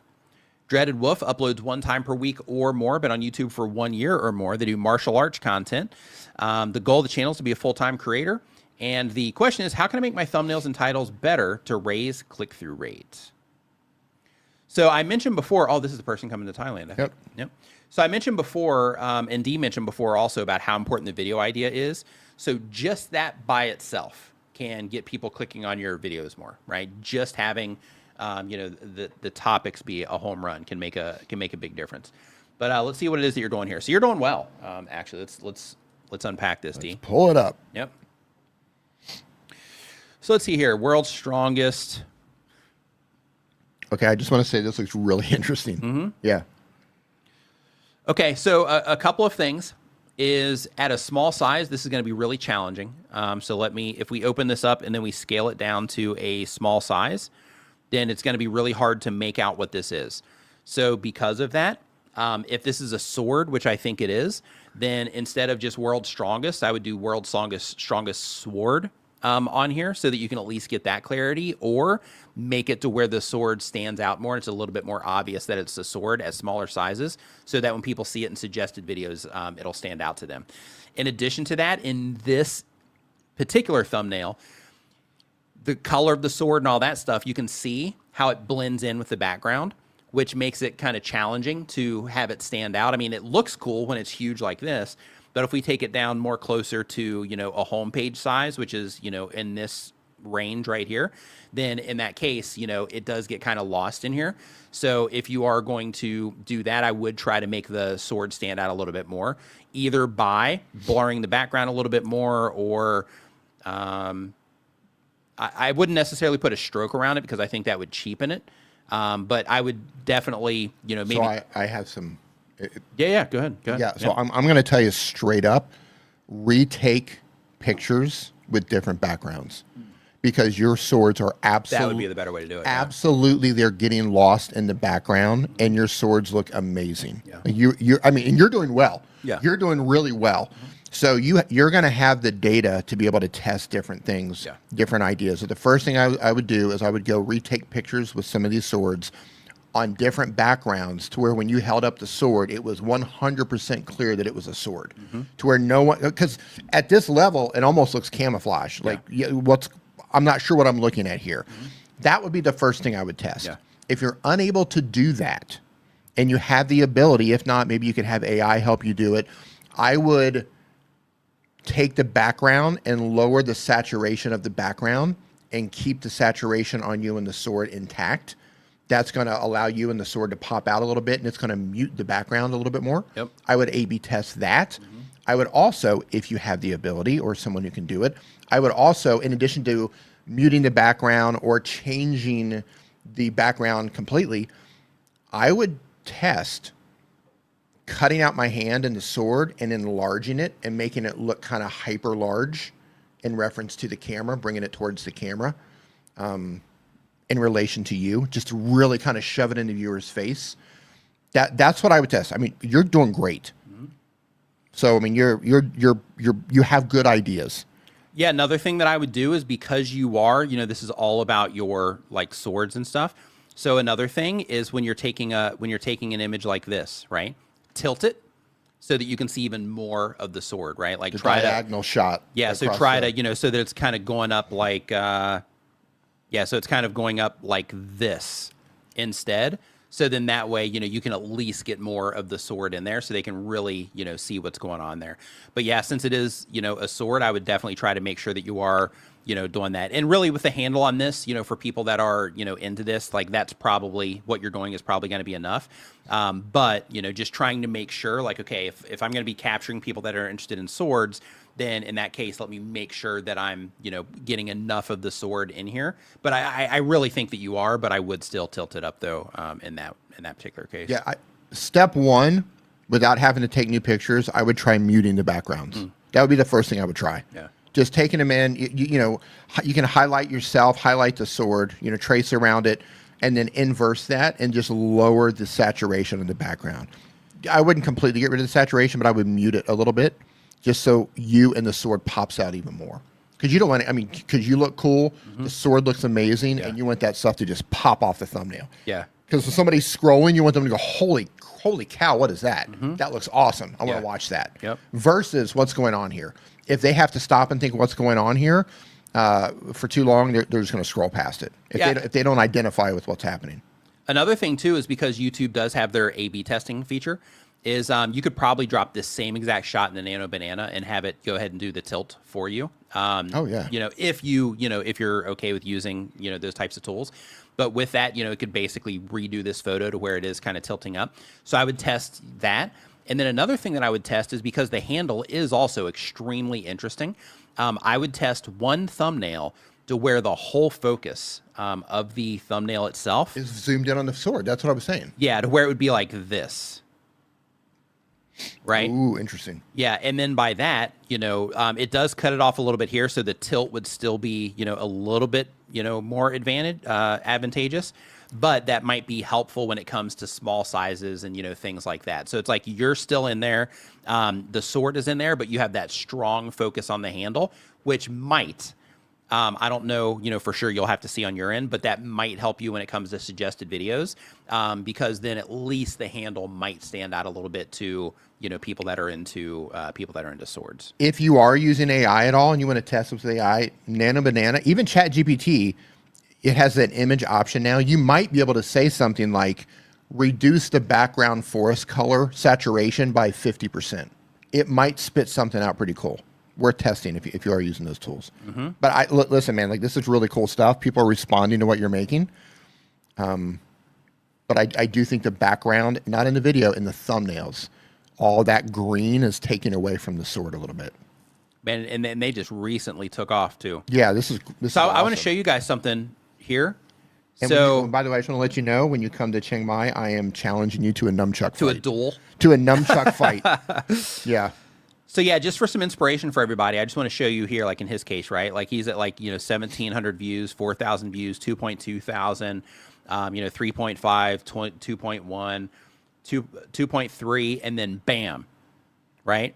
208,000 views, and then 93,000, 28, 21, 9, 30. So he raised his floor considerably. Yeah. And then another jump right here at 121. He's right? running. He's off to the races now. Yeah. So definitely, focusing on that. Another thing too is I would also just kind of I would A/B test anything like this that doesn't have the word sword in it. If it's not just stupid obvious. I mean, this one is pretty obvious. Yeah. But just putting something sword in here. Like this one, your Devil May Cry weapon analysis. So here, the best sword, ? Or this sword is wild, ? Something like that. So that you also have that word in here. Again, just in case people don't see the sword at a glance, maybe they'll see that word. So I would A/B test that and just see if it makes a difference or not. Yeah, and I just want to say on a personal note, I think it's insane that you own these swords. Yeah, right? Yeah. If there's one house to never break into, it's probably this guy's. Yeah, this guy's probably just, he probably, I can imagine he's in bed at night and he hears like some rattling of the door. Yeah. And he's just like, oh, come on. I've been waiting for this. He just looks up at the sky and says, thank you. Yeah. And he just slowly reaches his hand over and grabs the or sword. just gets out of bed and is like this, like sleeping with him. Deadpool gets the swords out. Yeah. Thank you. Oh, that's great. Yeah. Yeah. Really cool stuff.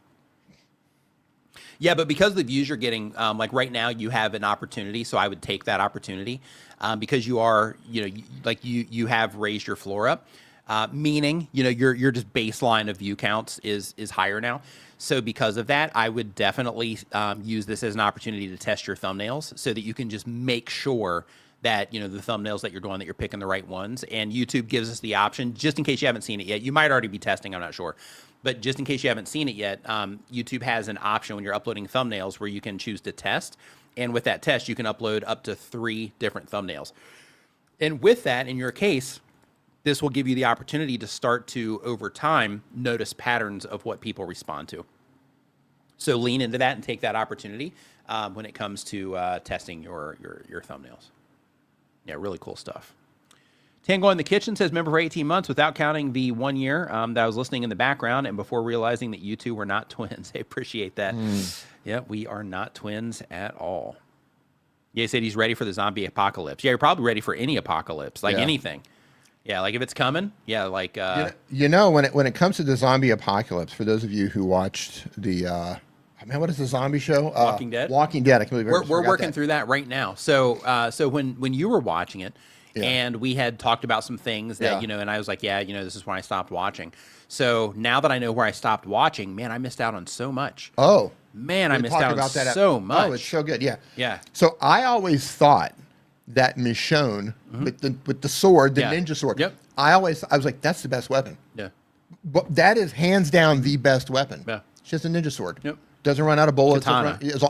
As long as she keeps it sharp, she's just slaying those zombies. I was like, that is the weapon. And forget running to the gun store. Right. Listen. Never runs out of ammo. And it just runs out of energy if your arms run out of energy. When it all falls apart, don't go to the gun store. Go to the local martial arts store or wherever you can get swords and stock up on swords. Absolutely. And sharpening stones. 100. Sharpening stones. Oh, yeah. You got to keep it sharp. You got to keep them sharp. Yeah. Yeah, I would imagine like cutting through the We've zombie been derailed. bones, Now we've been derailed. it probably dulls the blades. Yeah. So next up, we have Marianne Cresp. Marianne Cresp uploads 1 time per week or more, been on YouTube for 1 year or more. They do planning and planners content. The goal of the channel is to make money. And the question is, can you give me advice on what direction I should go with my thumbnails? I'm feeling lost. Should I have my face on it, especially as my channel is my name? So let's see what it is you got going on here. So a couple things with faces. And I'm going to see like what your view counts are right now, because sometimes, A/B testing isn't going to do much for you. But if you're getting views, then you should be A/B testing your face versus no face. So where you're at right now, it could go either way. So you're getting 244 views, 140 views. So let's look into this here. Okay, so the type of channel that you have is Plan, Make, Reflect, simple planner ideas, stationary joy, and quiet support for calm, creative days. Okay, so it looks like you have like a planning channel, I'm guessing, with simple planner ideas. So planning is just organized, simple way to bring calm and intention to your day. Okay, love that. Okay, so you have the word planner in here, so that's good. So when it comes to the images that you are choosing to use, one thing that I would definitely do more of is putting the actual planner in here. And the reason for that is because if you are into planners, and I can say this because I had a product at one time where I made like an iPad planner for YouTubers. And with that particular planner, it was like a PDF that you could download and put it in your iPad, and then you could write it up in like GoodNotes or something like that. And at that time, I was like looking at planners all over the place and even on YouTube. And with that, when you see it and you make content about planners, so I'm sure you can relate to this. But when you would see it, somewhere, either on Pinterest or, on YouTube or whatever, it would just stand out, right? It's like, oh, this is that thing that I've been paying attention to. So step 1 is I would put a planner in every single one of your thumbnails if your videos are about planning, at least for now. And the reason for that is so you can make sure that you are connecting with people based on the thing that they care about. So, for example, we'll actually do this another way. So if we zoom in on this thumbnail and we don't have the text, right? There's no text down here. So there's no title attached to this right now. So when you look at this thumbnail, imagine that as somebody that's into planning, if you were to log onto YouTube right now, and everybody should do this when it comes to your thumbnails, do this. Pretend that your title doesn't exist and ask yourself, okay, if this were to show up on somebody's homepage, how easy would it be for somebody that's interested in my type of content to identify this is about, that type of content? So here, what you want to think about is what about this tells somebody that's interested in planners that this has anything to do with planners? D, can you spot it? Nope. Yep. So there's nothing at a glance that's going to tell you. Now, if we examine it, which nobody's going to do, if we examine it, we can see you got some planners here, in the background, as part of your set, but nobody's going to go that far. People are going to see you looking off, so you're not making eye contact with anybody either to try to hold their attention that way. And then you have when it stops being fun. So what you can do here to level this one up right out of the gate, even if you don't have the imagery in here, is the word it, right? Instead of using the word it, when it stops being fun, when planning stops being fun, right? If that's what this, if that's what this is about. Planning. Yep. You could be holding a planner when too. Planning starts to feel like a chore, right? That's the title here. So when planning stops being fun, and even there, like Dee's talking about, what was the recommendation? You could be holding a planner. Yep. Yeah, holding a planner with like a thumb, giving it a thumbs down, right? Something like that. And by doing that, now you're making it to where at a glance that people can see without having to read the title, that people can see that it has something to do with something that they are interested in. So because of that, step number one is to just start thinking about your thumbnails through that lens. And everybody here should do this. We all have to. Is think about if somebody sees my thumbnail on YouTube, at a glance, because that's how everybody's looking at YouTube and the mobile feed, just scrolling through home pages, they're scrolling through suggested videos, they're just glancing around, on a TV, they're, just flipping around looking for stuff to watch. So everybody's doing everything at a glance on YouTube, and they're not examining, stuff. They're not, putting tons of focus on titles unless the thumbnail grabs the attention. That's why it's the biggest thing, on the platform. So because of that, just ask yourself, what about this thumbnail is going to help the people I'm trying to connect with, which in your case is planners, identify that this has something to do with planning. So the word here would be one way to level it up instead of when it stops being fun, when planning stops being fun. And then the imagery of you actually holding the planner would be step number two. And then let's keep going here. Yeah, like this. I think this is actually a better thumbnail that you're doing for your members than the thumbnails that you're using for the public to interact with, because this expresses more what it is that you're actually doing. So, for the planning stuff, maybe it would be plan with me or, something like that. But yeah, so I would start doing those types of things. And as a matter of fact, as I scroll down the page, a gentle way to start January, no rushed planning, look at the view count on this one. And you focused on the planning imagery. Let me zoom in right on here this. with this one. Which one? Oh, yeah. Right, it's the only one there that I can see here, just as a glance as I'm scrolling down. That has that just crystal clear focus, and that's the best recent video that you've published. Let's keep going here. I'm just seeing if that's a pattern. As creators. Okay, so these she's on that, and it's not doing and it didn't do as well. Okay. But we have more here, 1.5 thousand views. So yeah, heading in the right direction. 942, 1.3, not so much. Yeah, there's no real planner imagery there. So yeah, I would definitely lean more on the planner imagery right now, and less on the, you have 13,000 subscribers on your channel. So people know who you are, right? 1.5 thousand views. However, if you want new viewers coming into the channel, because the regular people aren't responding, well to this. So yeah, definitely leverage the planning imagery, right now on the channel. I would go back. Her older thumbnails seem to... That's crushing right there. That looks, it's clear, focused. Some of her older thumbnails, like she has it in there. Yep. They didn't do as well, but I would go back to those. Yeah. Or some variation of those. Maybe even zoom in closer and remove text even. I would go back to variations of these. With and without you. Yep. Oh, she says the ones with just her face are podcast videos and more reflection, but yes, we'll put planners on thumbnails. Yeah, so when it comes to that, because these are like a minute and some change, keep in mind that when you publish videos on the channel and people don't respond to them, if that keeps happening, right, because you're going, oh, I'm sorry, here, these are 5 minutes and 20, Yeah, so it looks like you're doing a lot of the more podcast content than it is that you're doing the planning content, it looks like. But it looks like people aren't responding that well to the, to this stuff right now. So I would definitely lean more into the stuff that people are responding to.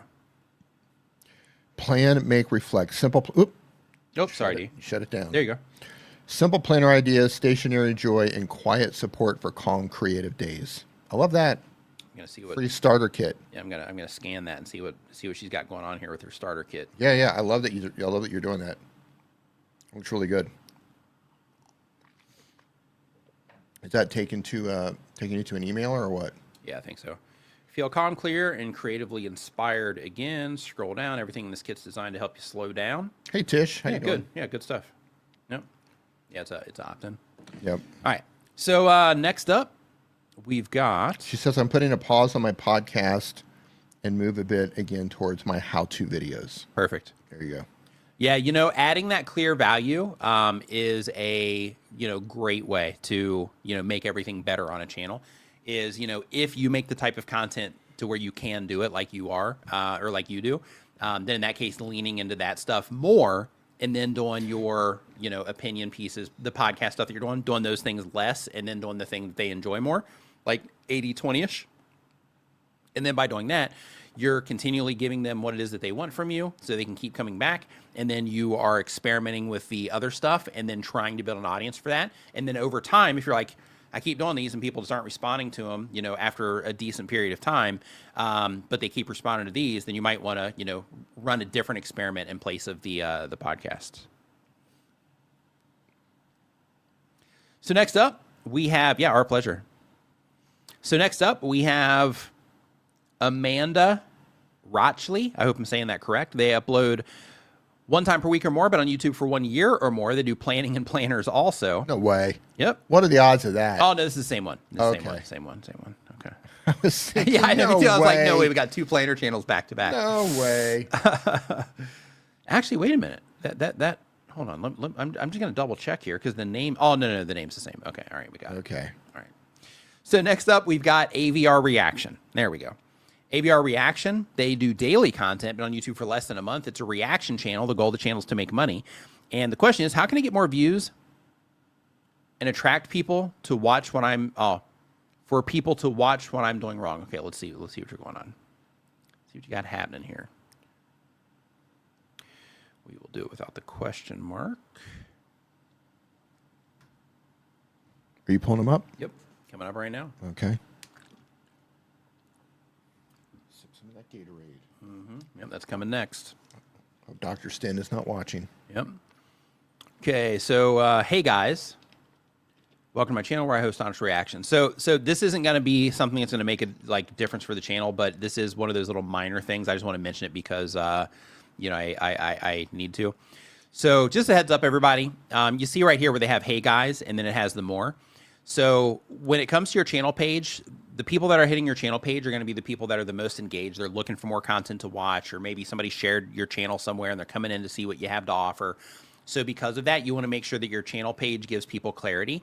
And in this case right here, there's zero clarity. We see that they're doing reactions, but we don't know what they're reacting to. Are you reacting to movies, TV shows? You're reacting to political commentary? You're reacting to other YouTubers? Like, what are you reacting to? So you want to make sure that you are adding clarity for when people land on your channel page. And you have this opportunity right here. You don't even have to do it graphically. You have the opportunity here to let people know what's going on. And if you click into this, they did it. They say, welcome to my channel where I create honest reactions, reviews, and vlogs based on movies, trailers, music reviews, and game videos. So they're telling you what they do, but you have to click in to see it. So the better way to do this is you want to start it here, like in your case, and do honest reactions, reviews, and vlogs based on movies, trailers, music videos, and game videos. All of that's not going to fit here. So what you want to do is you want to just condense that just a little bit more and write it out. And this is something that everybody should do. Write it out in a way to where if a viewer lands on the channel or a potential viewer lands on the channel, that they can get the context they need of what it is that you actually do here. And this also shows up on mobile as well. So you want to make sure that you're utilizing this. Hey, Nikki, what's going on? Welcome to the stream. You know what? I'm not sure if he's still in here or not. And I just... Hey, Nikki. I see you. Hope you're doing well. Yep. So, hey, I apologize here because this was a while back. I'm going to come back to this channel. Give me 1 second here. So, Demon's Row. I didn't see that one come in either. Yeah. So, says, what are you guys? Where are you guys at with shorts? Demon's Row, you still in here? Hey, Joe, what's up, man? Nice to see you in here. That's the shoe channel. No, it's not. Nope. No? No. He does more like kitchen related things. No. Isn't there a Joe with a shoe channel? Yeah, I'm not sure, but that's not him though. I'm confused with my Joes. Yeah. Sorry, man. Too many Joes in my life. Yep. So Demon's Row says, where are you guys at with shorts? I know they're in separate algorithms, but dropping a hold on, but I dropped a long and decided not to drop shorts for a couple days, and the long form took off. Yeah, so they're separate things. So yeah, when it comes to shorts on the channel, it's fine. It's probably just a good video. So if you go into your stats and you compare that, the video that took off and compare it against, some of the videos that didn't, and literally use the compare feature inside of your advanced analytics, then you're going to be able to see the difference in terms of, why one did better than the other one in terms of how people responded to it. You have a member message here too. Says Nicky D, I was saying that my channel's on break right now, but my library videos is keeping my channel afloat during my transition. Nice. Love it. Yeah, so Demon's Row left already. Sorry about that, dude. Yep. So yeah, back to this reactions channel. Okay, so clarity here, just a heads up, but we're not going to focus on that though. I was just kind of using that as a moment for everybody, so that you could get that information. Same exact thing here, right? In terms of like at a small size, like in this chat right now, like spelling out an entire thing like that, it's not really beneficial. So instead, just try to pick an image of something that is related in some way. But let's see here. So the thing that you're talking about is your thumbnails, I believe. Let me take this off because I derailed myself. It says, how can I get more views? Okay. Tee-hee. So, toxic teaser reaction. Yash new look is fire. KGF vibes. ABR reactions. So the very first thing is by putting the ABR reactions on your videos. This isn't going to do anything for you there, so you don't need to worry about doing that. Number two, and even with that, if you're using it as a way for viewers to identify your content, because you're not doing it consistently, it's especially not going to do anything for you. But yeah, so don't worry about that. In addition to that, there's a really strong focus on you here in this thumbnail. And you do have some creepy imagery, but the first thing that I see on this thumbnail is the hell no in you, because you stand out so much because of the white text and then the white shirt. The thing that is going to grab people's attention with this, and you have it in here, so like you're part of the way there, but the thing that's going to grab people's attention with this is the mummy, logo there, because if they don't know the imagery yet, then in that case, the imagery itself might not do the trick, but the mummy logo is the thing that should be focused on in this thumbnail. And another problem with that is at a big size, like when you actually designed it, you can easily see that. And then if we get down to homepage size, then, you can see it if we're in like this range, right, of homepage. But then once we get way down to suggested videos, this is really challenging to see right here in terms of the mummy logo. So because of that, this is one of those scenarios where I would actually stretch that mummy logo like all the way across the bottom here, maybe put a bar behind it and then put you, over here on that side, lose the text, and then have a bigger focus on the imagery of the girl here. Another thing that I would do is I would A/B test. And right now with how your views currently are and your impressions currently are, an A/B test isn't going to do a lot for you. So because of that, you're just going to have to kind of roll the dice on this one. But another thing that I would do is I would actually publish some thumbnails without you in them, to where it's just focusing on all the movie imagery. Because at the end of the day, people see YouTubers putting themselves in thumbnails. I do it on some of my thumbnails. A lot of other people do it. And everybody thinks that by default, you have to put yourself in the thumbnail. But in reality, if you're trying to connect with people that love, movies and TV shows, then, unless a lot of people already know who you are, having yourself in the thumbnail, might not be, any advantage for you. So because of that, I would just, for your next handful of videos, and I would even go in and update, some of the ones that you currently have, but I would go and I would just focus on the movie imagery and the movie logos, all that stuff, just to help people identify, that it's about those things. So that would be step number one with what it is that you're doing. Any additional thoughts, Steve? No, I think that's going to the video. I was just going to say up in his header earlier. And, when it comes to headers, this isn't going to something that's necessarily going to move the needle for you. But I like to think of headers as just something that's like clear and easy to read. That, like at your stage, I wouldn't try to send people off platform. Like if you're trying to grow a YouTube channel, grow your YouTube channel. For now, I would take off your other social media links out of your channel art and just focus everybody on YouTube. You're trying to build momentum on YouTube right now. If you want to build a Facebook account and everything else, you can do that later. You can do that on those platforms. But I would try to keep everybody on YouTube right now, and I would get rid of those.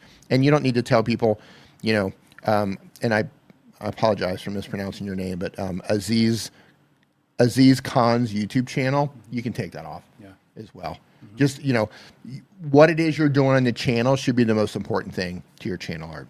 And again, this isn't going to move the needle. I'm just kind of nitpicking on this because when I come across new accounts that are trying to send people off the platform while they're not yet building momentum on their current YouTube account, I would get rid of the other social media links. For now, you can add them back later. Next on the list, we've got... Ryan says, I recently had an actor from the movie I reviewed comment on my video. That's cool. Nice. That's cool. So we have MoreauGaming. Hope I said that right. They do daily videos, been on YouTube for 1 year or more. They do gaming content.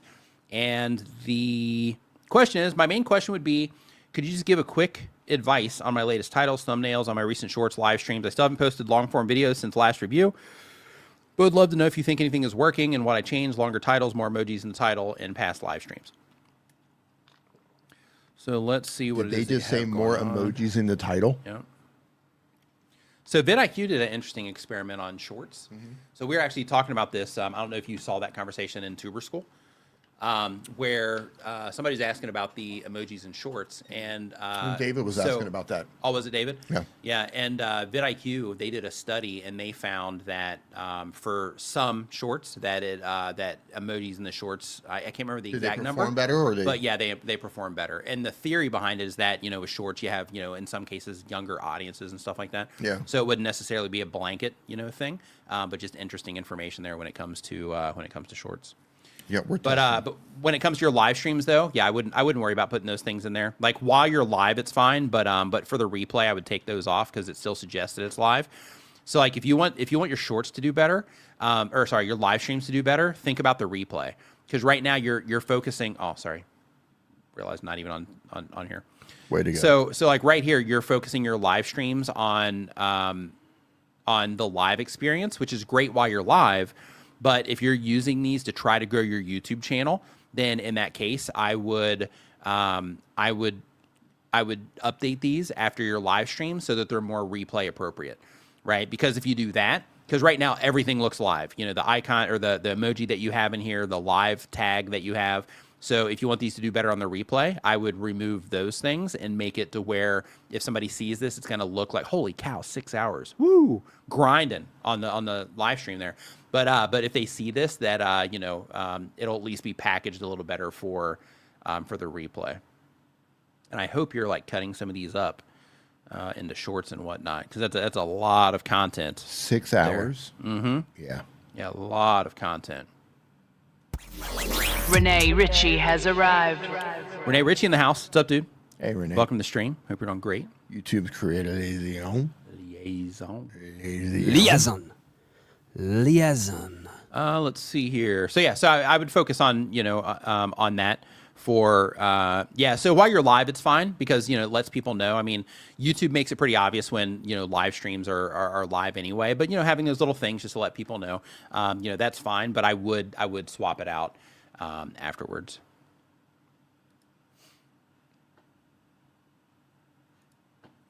Okay, next question we have.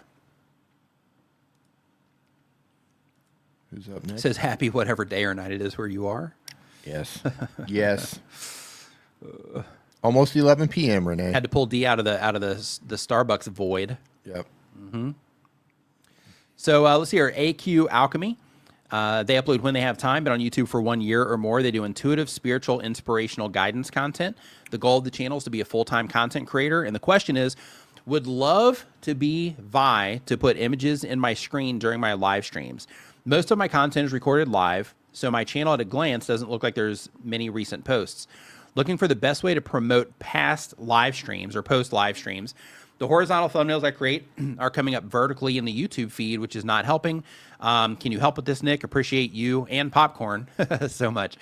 So let me see what it is that you're doing and the problem that you're having with your thumbnails.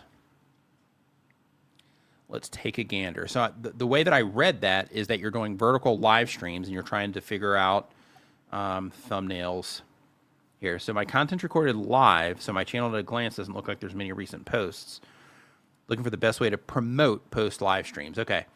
So for older live streams, let's go over to those. Yeah, okay. So for your older live streams, in terms of like promoting your older live streams, the play when it comes to getting live stream views is to make sure that the content itself is appropriate for the replay. So, you know, right now, if you are just doing the, you know, vertical live stream, I recommend that if you're open for this, that you use YouTube's new feature where you can actually stream to, you know, the main YouTube, and you can also go live into the vertical shelf. They have that option now.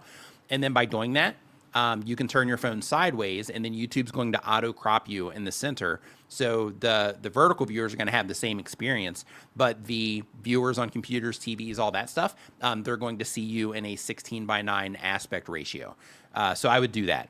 And then by doing that, then that's step one in terms of making it appropriate for, you know, the main platform, not just the, you know, vertical shelf, but that makes it, you know, more replay friendly, you know, for lack of a better way to say it. Because like right now, if you hover over this, you know, some people will still click on it, but when you hover over this, it just doesn't match that typical YouTube experience, right? So because of that, I would definitely make sure that you are making these, you know, appropriate, because topic or like thumbnail wise, it's pretty clear, right, that you are talking about astrology here. So, you know, you will capture people's attention with that.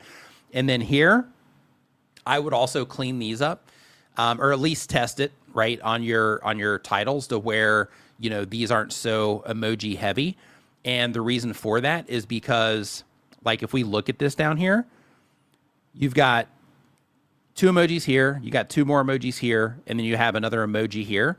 And, you know, it's kind of breaking the readability of this a little bit. Instead, take your title, right? We're going to take these out here. And if you're going to do something like that, I would do a bar instead, right? Just for readability. Okay, so then there, it just makes it a little bit cleaner. Another thing is that when it comes to your titles, and I just want you to watch this in real time, right? So you have all these caps here, right? And you can see how, you know, like you can read it, but I just want you to see this. Hold on.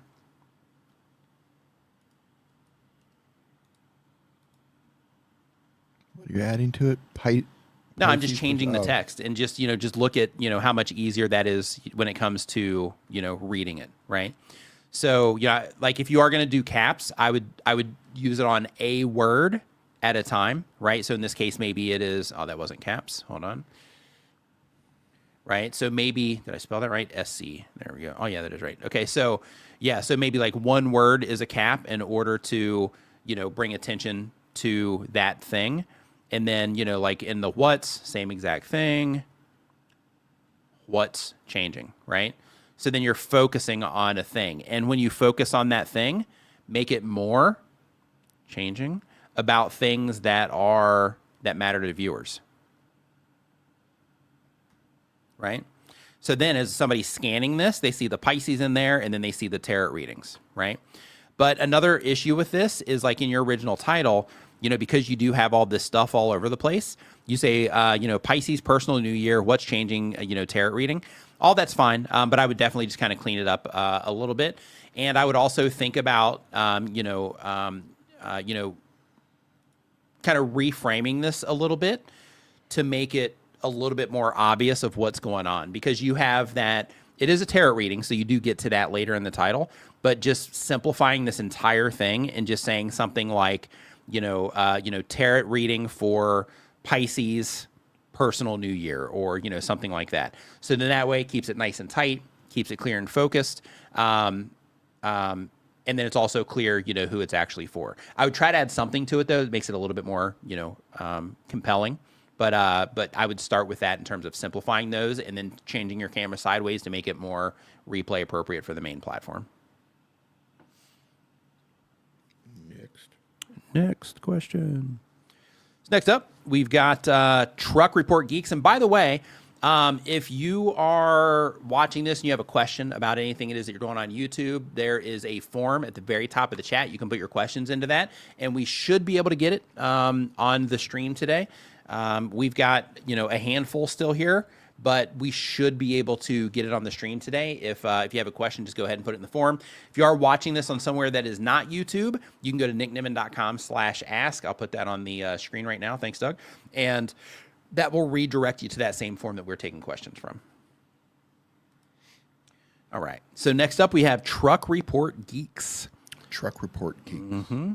They upload every other day, been on YouTube for 1 year or more. They do automotive content. The goal is to be a full-time content creator. And the question is how to get more impressions to get clicks on a video. That's all going to come down to how people respond to your content. So I'm just going to take a look at your channel just so we can, you know, possibly offer, you know, some improvements if we see them.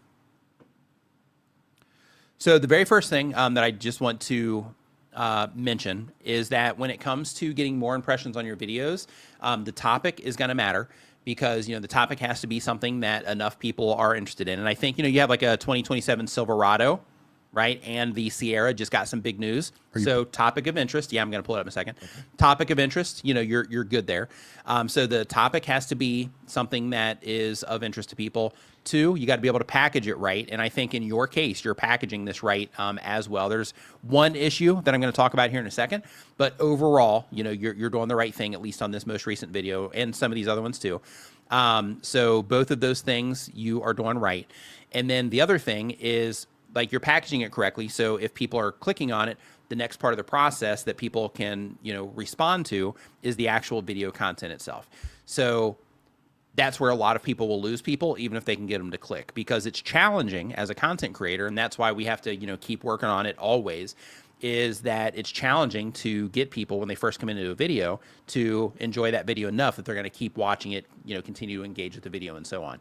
So because of that, if you want more impressions, then your videos have to be getting a response that's competitive for YouTube, for the audience that YouTube is showing your content to. So that's how you get more impressions. But let's look at your channel and see what it is that you're doing. So first, if we look at this particular thumbnail, you can see that some of the important information here is getting cut off. So I don't know if you made this in a wrong ratio and YouTube's cropping it, or if you cropped it, you know, beforehand, or if you found this somewhere else in an ad or something from, you know, from them and you crop things out. But you can see here, I'm getting a weird display. So I'm actually going to refresh the page because that is weird, and just make sure. Yeah. So we're getting this weird display here. So I'd fix that. And then that way you have the 2027 update, all that stuff. One thing that I would do is I would keep your thumbnail focused. So you have the vehicles in here, which is solid. But right now you have this 35S, you know, with a question mark in here. So I would focus on the imagery itself, maybe the 2027 update. Really, I wouldn't even put that on there. I wouldn't put the new on there either. I would just do the trucks and then the Silverado and Sierra. Strip it down. Or the trucks, strip it down. Or the trucks and the 2027 update. But the whole thing is you want people to focus on these trucks because that's going to be the thing that grabs their attention. Anything else that you do here is supportive. But right now you have a lot of supportive stuff going on, and it's just crowding up the thumbnail, right? So because of that, I would just simplify what it is that you're doing there. Title-wise, though, 2027 Silverado and Sierra just got some big news. That's great. In terms of, you know, if somebody's into either of these vehicles and they see this presented to them on YouTube and they don't know about the updates, then, you know, they'll click on this if they, if they're into that thing. So I think you're okay there. Thumbnails actually look cool. Yeah, they do. I don't know if you're designing those or having AI do them, but they look cool. They do. Yeah, same here. 2027, Ram Rev 7-ton tower, race and towing, truth. Yeah, same thing here. You know, looks good, but I would put a bigger emphasis on the truck. Reason for that, same thing. On a lot of surfaces, it's going to be big enough. You know, like if we're like homepage, ish here, you're going to be okay. But once you get down into suggested videos, then you can see the truck. I mean, it's still pretty good, right? You're still doing all right here. And you have the Ram Rev here. I would actually change the coloring here so that the 2027 is like a secondary thing, with the Ram Rev would be the yellow one, so it pulls more attention. And then I would make the truck bigger in here so that you can actually see at a small size the towing there. And the whole thing there is just optimizing it for suggested videos. So I would definitely make those types of changes. Let's see what else. 27 Dakota, $40,000 starts. Yeah, so really, man, I think your thumbnails and stuff that you're doing for, are actually, I think they're pretty good. So let's see what's actually going on in here. Oh, okay. Yeah, so this is probably the issue right here, or some of the issue. So I was expecting a video when I came in here, and I'm not getting any video. They're just speaking over a photo? Yeah, you're speaking over it. They're here. Right, so if you look right here, they're in here. Missed them, yeah. Yeah, so yeah, this is probably really working against you. I wonder if they're doing this in all of them. Hold on. Got some B-roll in that one. Let's do the gas one. Oh yeah, okay. So yeah, so one thing that I would definitely consider if you can is, you have to present this better. Yes. Reach out to maybe some of these car companies. I know that some of them have press packs or press kits to where they can give you footage and things like that to use in your videos with permission. So I would reach out to the companies, let them know you have a YouTube channel, you're featuring their vehicles, and see if they have press footage that you can use. Get that. And then once you get that, then you'll at least have some motion, some things like that going on, so the viewer has something to look at. So when it comes to this, when you click into this, if you expect a video and this is what you get, like you're not showing, like you're not even changing photos of the truck or anything like that, right?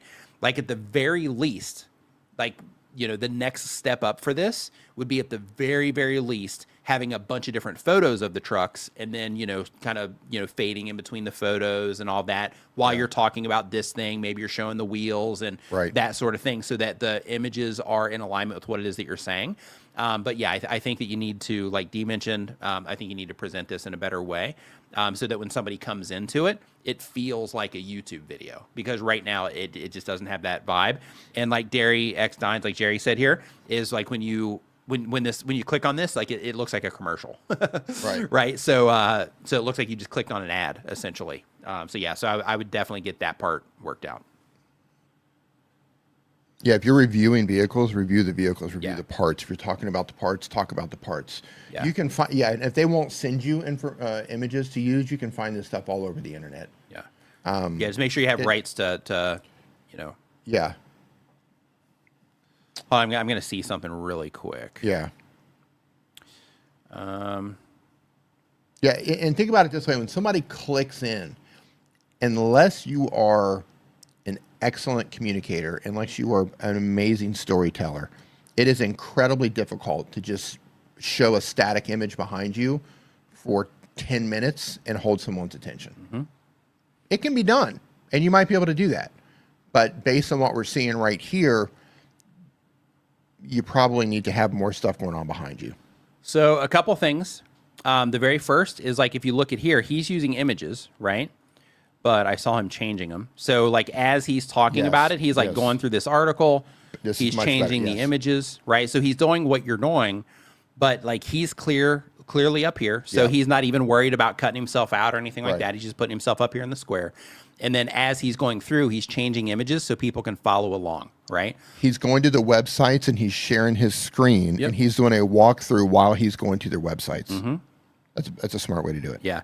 So I would consider doing like this sort of thing if you want to stay, the image route and you don't want to complicate it with video. I would do something like this.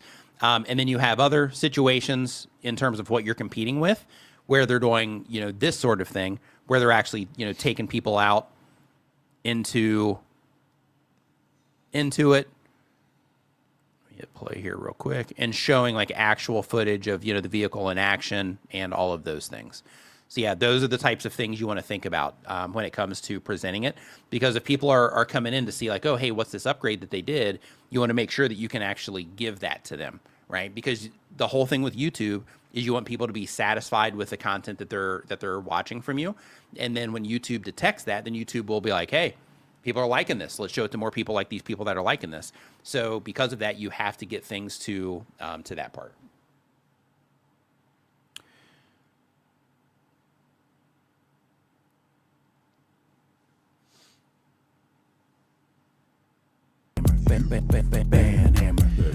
All right, so next up, we've got, hey, no problem, Truck Report Geeks. No problem at all. Let's see here. Hide user on this channel. Boom. Okay, so next up, we have Eladan and Baby Koko is the name of the channel here. They upload when they have time, but on YouTube for 1 year or more. They have a vlog channel. The goal of the channel is to have fun. And they say, can you look at my channel and give me advice on what I'm doing? Absolutely. Let's see what you got going on here.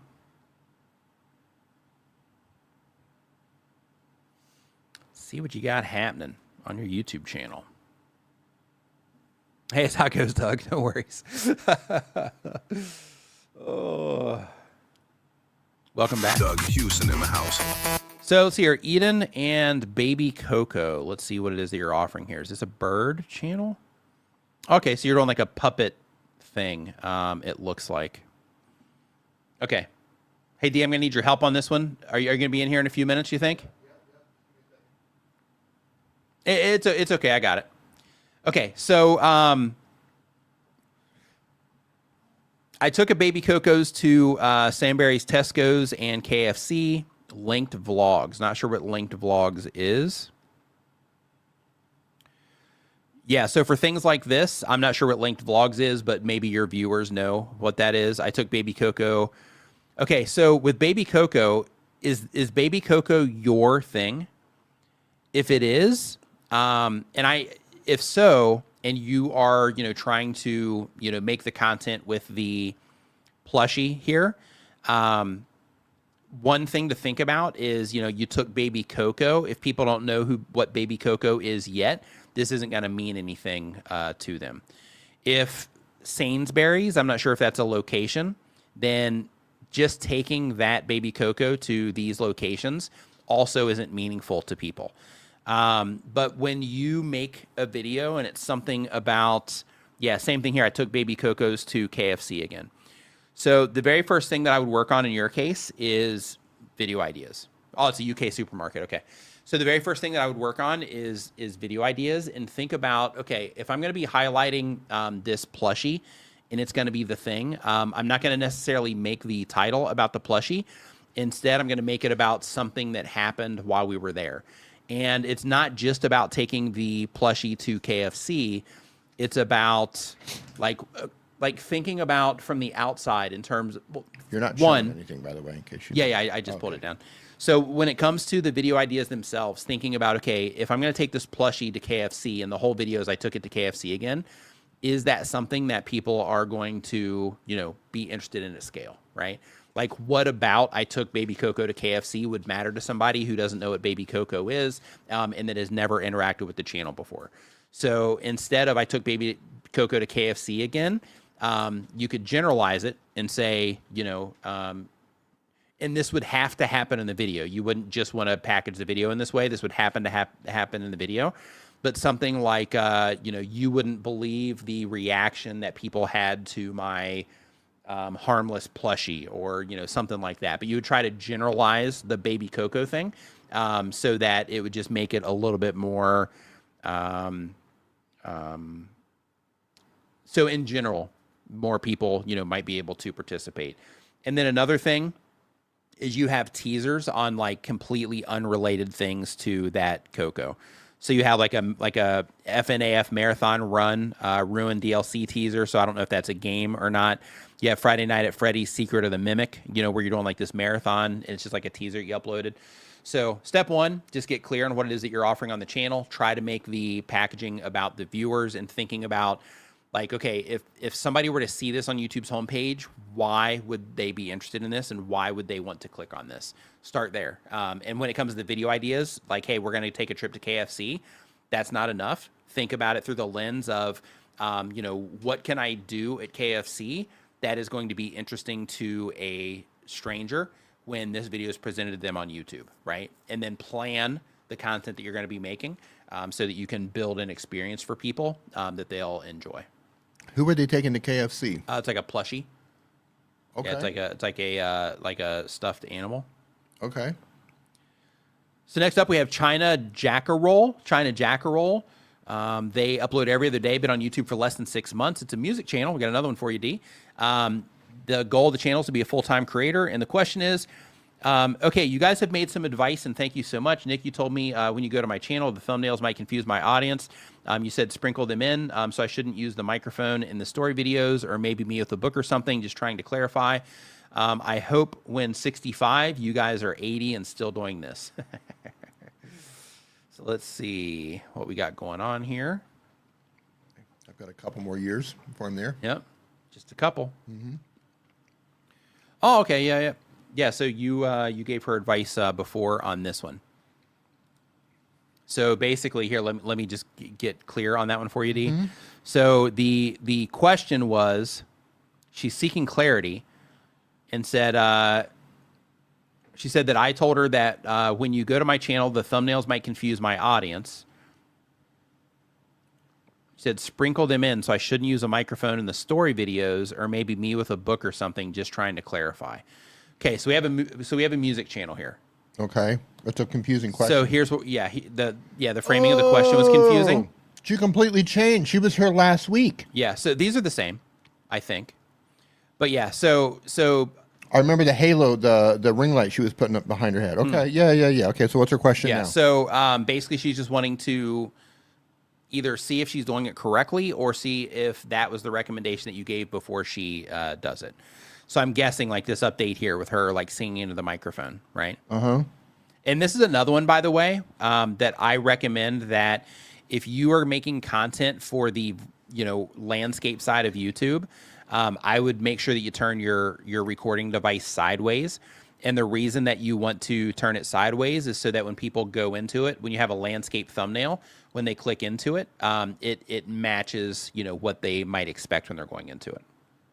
Yeah, I'm still confused on the question exactly. Yeah, basically, I think the advice that the advice I remember giving you was that go hard on shorts, short form content, TikTok. For the music stuff, yeah. Right, for the music stuff. So I'm not sure what the question here exactly is with the microphone. Yeah, if these are songs, and if these are all songs, then they're not. Well, one of them they're is. not? One of them is. Yeah, this is what we talked about last week, where we talked about, get your music out there first, test the music. Got it. Tell your story That's later. why you recommended shorts. Yeah. Got it. Yeah. I'm a little bit confused on what the question is. Yeah, I am too. With this one. Can you, I'll keep an eye out for it in the chat. Can you clarify your question in the chat? Yeah, if you can clarify your question, then we can come back to Yep. that one. Yep. So next up, we've got Marius Mateo. I hope I'm saying that correctly. They upload one time per week or more, but on YouTube for 1 year or more. The type of channel is about their life in the UK. Goal of the channel is to be a full-time content creator. And the question is, I'm a bit stuck here with video creation ideation, where I can get more ideas for videos. I don't know if I should follow a script or have some bullet points on different topics. So when it comes, what are your thoughts on bullet points versus scripts? All right. I think it depends on the type of creator you are, how experienced you are, the type of content that you're making. Some content is very technical, and you probably need a script. If you have a lot to say and accuracy is important, you might need a script. The issue with scripting, the issue with teleprompting, is that if you're not experienced, it can sound robotic. You lose the humanity of it. You lose the conversational aspect of reading from a script. So it takes practice. You can do it. It takes practice. Bullet points allows you to just say, okay, I want to talk about this, and this, and you can just kind of be more conversational about it. However, because it's not a script and because it is bullet points, you can ramble with bullet points. So they both have their pros and cons. So I would say, if you're just getting started, you can try both to see which one actually feels the best, which one works the best with your recording style. Because I record almost everything through bullet points. But every now and then I come across videos where I want a script, because something's very technical and I need to make sure that every single word that I'm putting in this video is correct. For that, I need a script. Now, one thing you can do with the script, if you're new, you can just memorize a couple of lines at a time. You can say, okay, I'm going to memorize this, I'm going to memorize this, I'm going to memorize this. Hit record and just say the memorized paragraph or the memorized couple of sentences that you put together. Stop recording. Memorize the next part, hit record, memorize that part. You might have to take it a couple times because if you're reading, it can sound robotic. So that's something you're going to have to juggle. So that's my thoughts on it. I think there's pros and cons to both. If you're not experienced, you can drift with bullet points and ramble on, or you can sound robotic with the script. Yeah. So you're really going to have to experiment and see what works best for you, your shooting style, your editing style, which one sounds more conversational. And I think that's the key, especially with all this AI stuff coming out and the way the AI tools sound when AI tools are reading scripts, they don't sound as conversational. They're getting close, but they're just not quite there yet. And I just think feeling that human touch, man, that's what makes us human. You know what I mean? The fact that we can just kind of flow when we speak. Yeah. So whichever way you do it, I'd make sure that you're as human as possible. It's crazy that we're even here, that we even have to talk about trying to sound human. Yeah. That's crazy.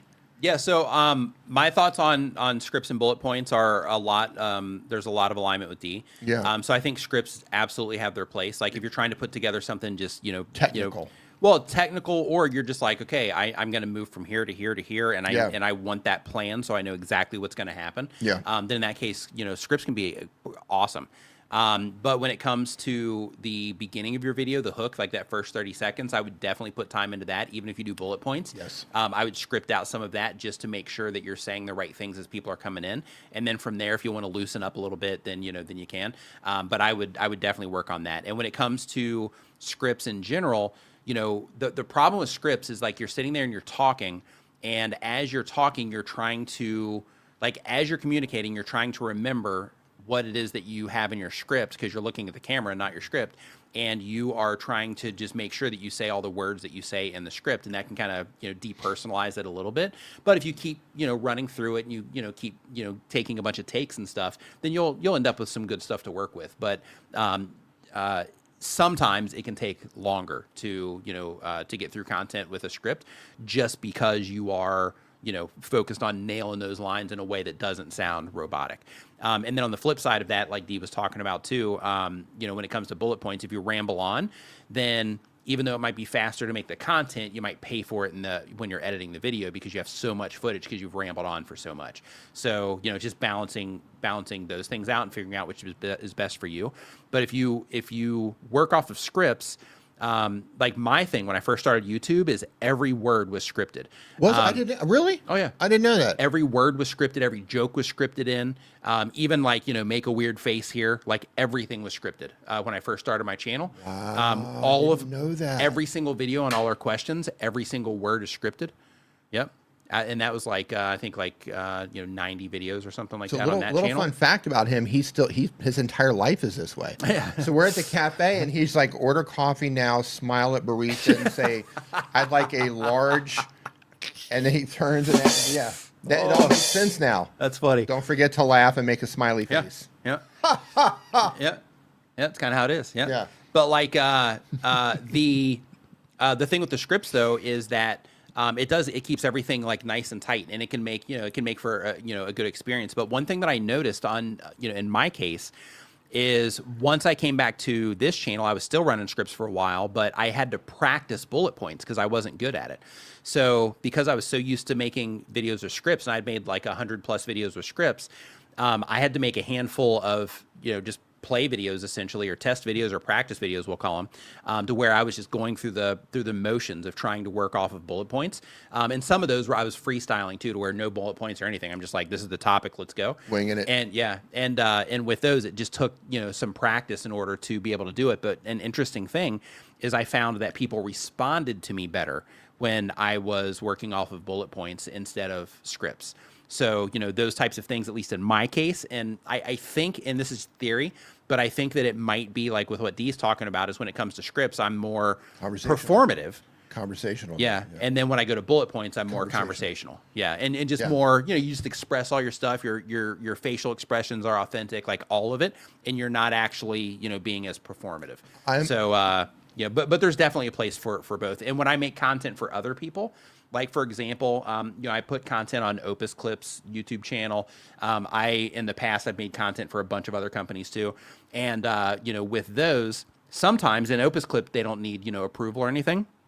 But some of the, companies I made content for, they would need to approve it first. So, because of that, I couldn't just wing it. I had to actually, here's the script, yes or no. And then, hey, change this, change this, change this. And then, I would make the video. So you have those types of situations too. I've said over and over again, I think that's one of the things that made TikTok so good. And so many people kept going back to TikTok, is that there's something to be said about a person just grabbing their phone, sitting in a car, hitting record, and just like, this is what's on my mind. Just brain dump into their phone. There's something incredibly authentic about that. And I think that authenticity is what really just sucked people into TikTok. I mean, they had a really good algorithm too, but I mean, just people really latched onto that style of content. Yeah. And I think YouTube Shorts suffers from that because those types, they're out there, but those types of videos don't surface as much as they do on TikTok or even on Instagram Reels. So I think that authenticity is super powerful. And I think creators, the more authentic you can come across on video, even from people who read from scripts, and you can tell, like, that's a lot of technical information. There's no way they're winging that. But they've done it so much, they're so good at it that it still comes across as being conversational. Yeah. And people respond to that because it just feels authentic. Yeah. Man, if you're making videos that sound robotic and people can tell you're reading from a script, they can see your eyes reading off of something. Yeah. Like, that's a killer. That's an absolute killer. Maybe you're looking off screen, or maybe you're we just went over this. If you're using a teleprompter, people set the teleprompter scripts really wide. Heads going like this. Yeah. Or the eyes. Now, if it's at a distance and it's further away from you, you don't really notice their eyes moving so much, right? Like news anchors, right? They're professional script readers, essentially. You don't notice the eye movement, but when the teleprompters are up close, then the duck ran across the street. You can watch their eyes read it. So one thing you can do is you can take the text, instead of having 5, 6, 7, 8 words going across, you can reduce that so it's just like 1, 2, or 3 words per line. That's going to reduce the eye. If the app or software that you're using lets you do that. Yeah, the Elgato prompter is great for that. Yeah. You can watch their heads go back and forth. You can watch their eyeballs go back and forth. Yeah. Bye-bye. I'm peace out. Yeah, but like a lot of people that make like produced content, like, when it comes to talking head, there's one thing, but like when it comes to like, okay, I'm producing this, and that means that I need to, I'm going to be in this area for this part of it. I'm going to be in this area for this part of it, this area for this part of it. In cases like that also, it's, it's good to script, because then you have an idea of what's going to be happening next. In some cases, you might need to get multiple shots in one location, that kind of stuff. So, those types of things, it's also better to script, but, really comes down to the content that you're putting out. One more thing on scripts before we move on. I find that when I do read something off of a script, I usually have to record it a couple of times. And usually the first and second time I do it, that's usually not it. Usually by like the third time I do it, I'm like, okay, this is the one. Yeah, I'm the same. Yep. I do that either way. Yeah. So if it's bullet points or scripts, same exact thing. Like almost everything, I'll do at least 2 or 3 takes for everything, even if I get the first one, just because, it just gives you more to work with. Yeah. So yeah. Yep. So next up, we've got... Hey, watercolor wizardry. Oh, and on idea. You said video ideation is another issue for you. So when it comes to the ideas, like really it comes down to, combining what it is that you enjoy with what it is that you're making for others, right? And then from there, just doing a lot of research across niches, looking in, YouTube's autocomplete, using tools like, Answer the Public, or maybe, vidIQ, or 1 of 10, or like any of those types of things, to just, try to understand what people are, actively trying to find. And then trying to make content to where you're making it because that people are interested in it and looking for it. That's another thing when it comes to making content or content ideas. Tango in the Kitchen, thank you for the super chat. Says for a cooking recipe channel, scripting or spontaneous, personally I prefer spontaneous. Test both, experiment with both. Yeah. You might find, because you say personally I prefer it, so you might find that the preference might be something that you got to work on. In some cases, you might find that like, wow, if I do script it out, I can make like a my video like it comes across better.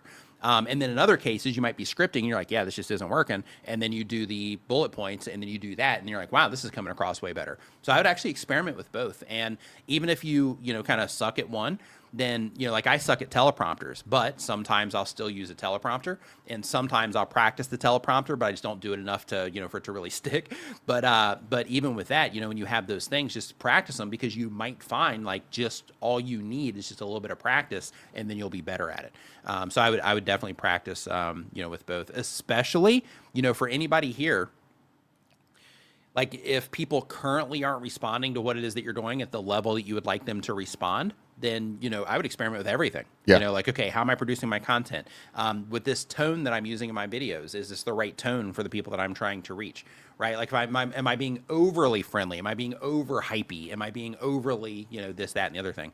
But yeah, just experimenting with all of that stuff until you start hitting, the results that you're after, or the response that you're after. So next up, we have Faithful GLP-1 Journey. It's a heck of a channel name there. They have been on YouTube for less than 1 month. They do GLP-1, autism, and child loss channel. The goal of the channel is to connect with others who like what I like. And they say how to increase subscribers. So subscribers, go ahead, D. You said autism. Mm-hmm.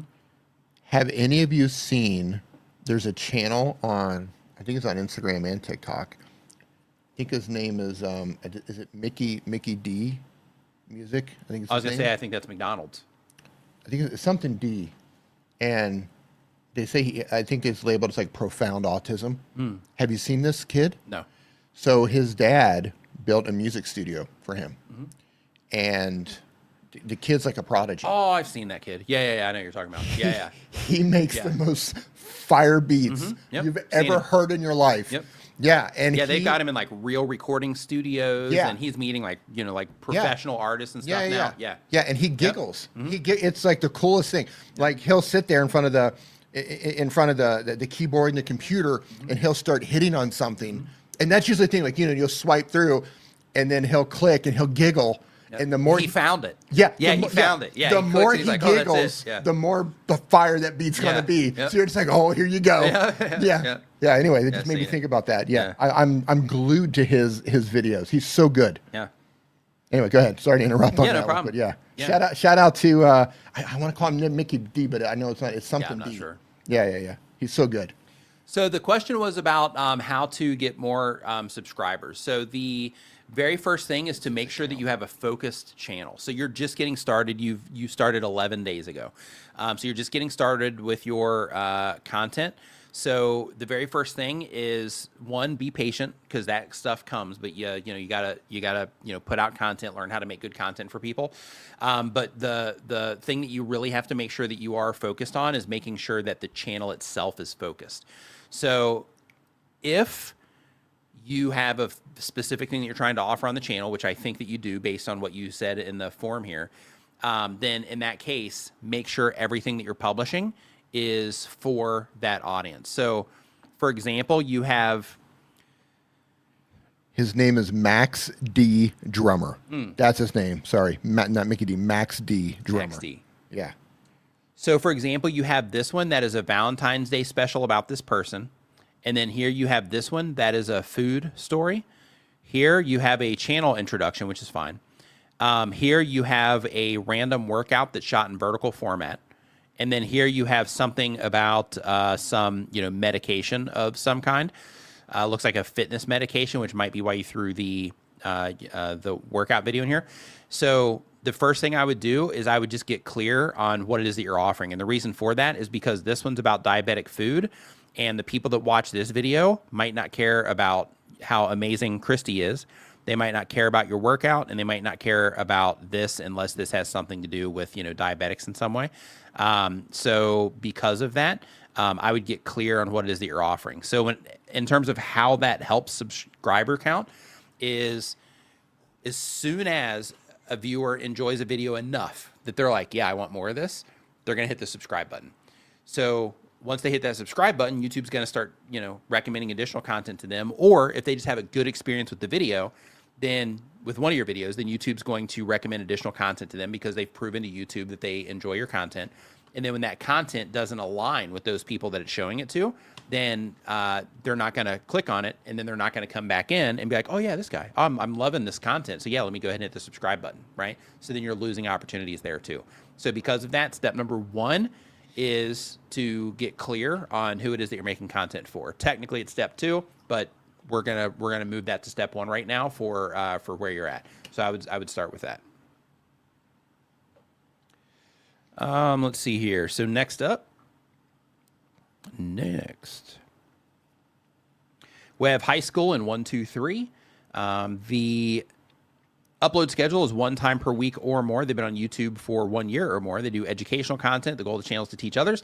And the question is, thanks for the advice last week to add languages on YouTube as a Norwegian channel. I added English, French, and Portuguese, but as a Portuguese student, didn't only get up in the English description. It's only possible to add 1 language.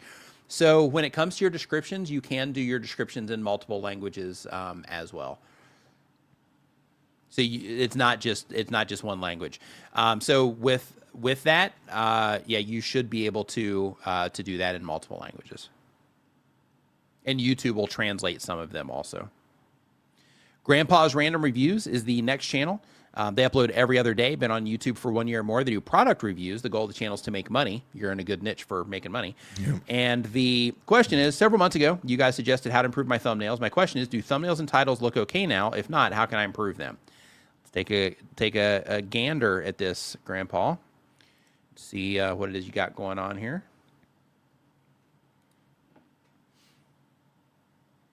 Okay, here we go, D. What do we have here?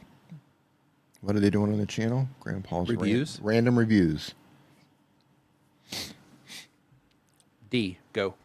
The pickup truck is actually a Bluetooth speaker. Let's see. This heard. Yes, I don't know what they were. I don't remember what your thumbnails looked like before. But I'll say this. Because, you're an older gentleman like myself, I would make sure... Look at YouTube being relatable. No, I think there's something to be said. Put yourself out there. Some of these videos, you're putting your face out there.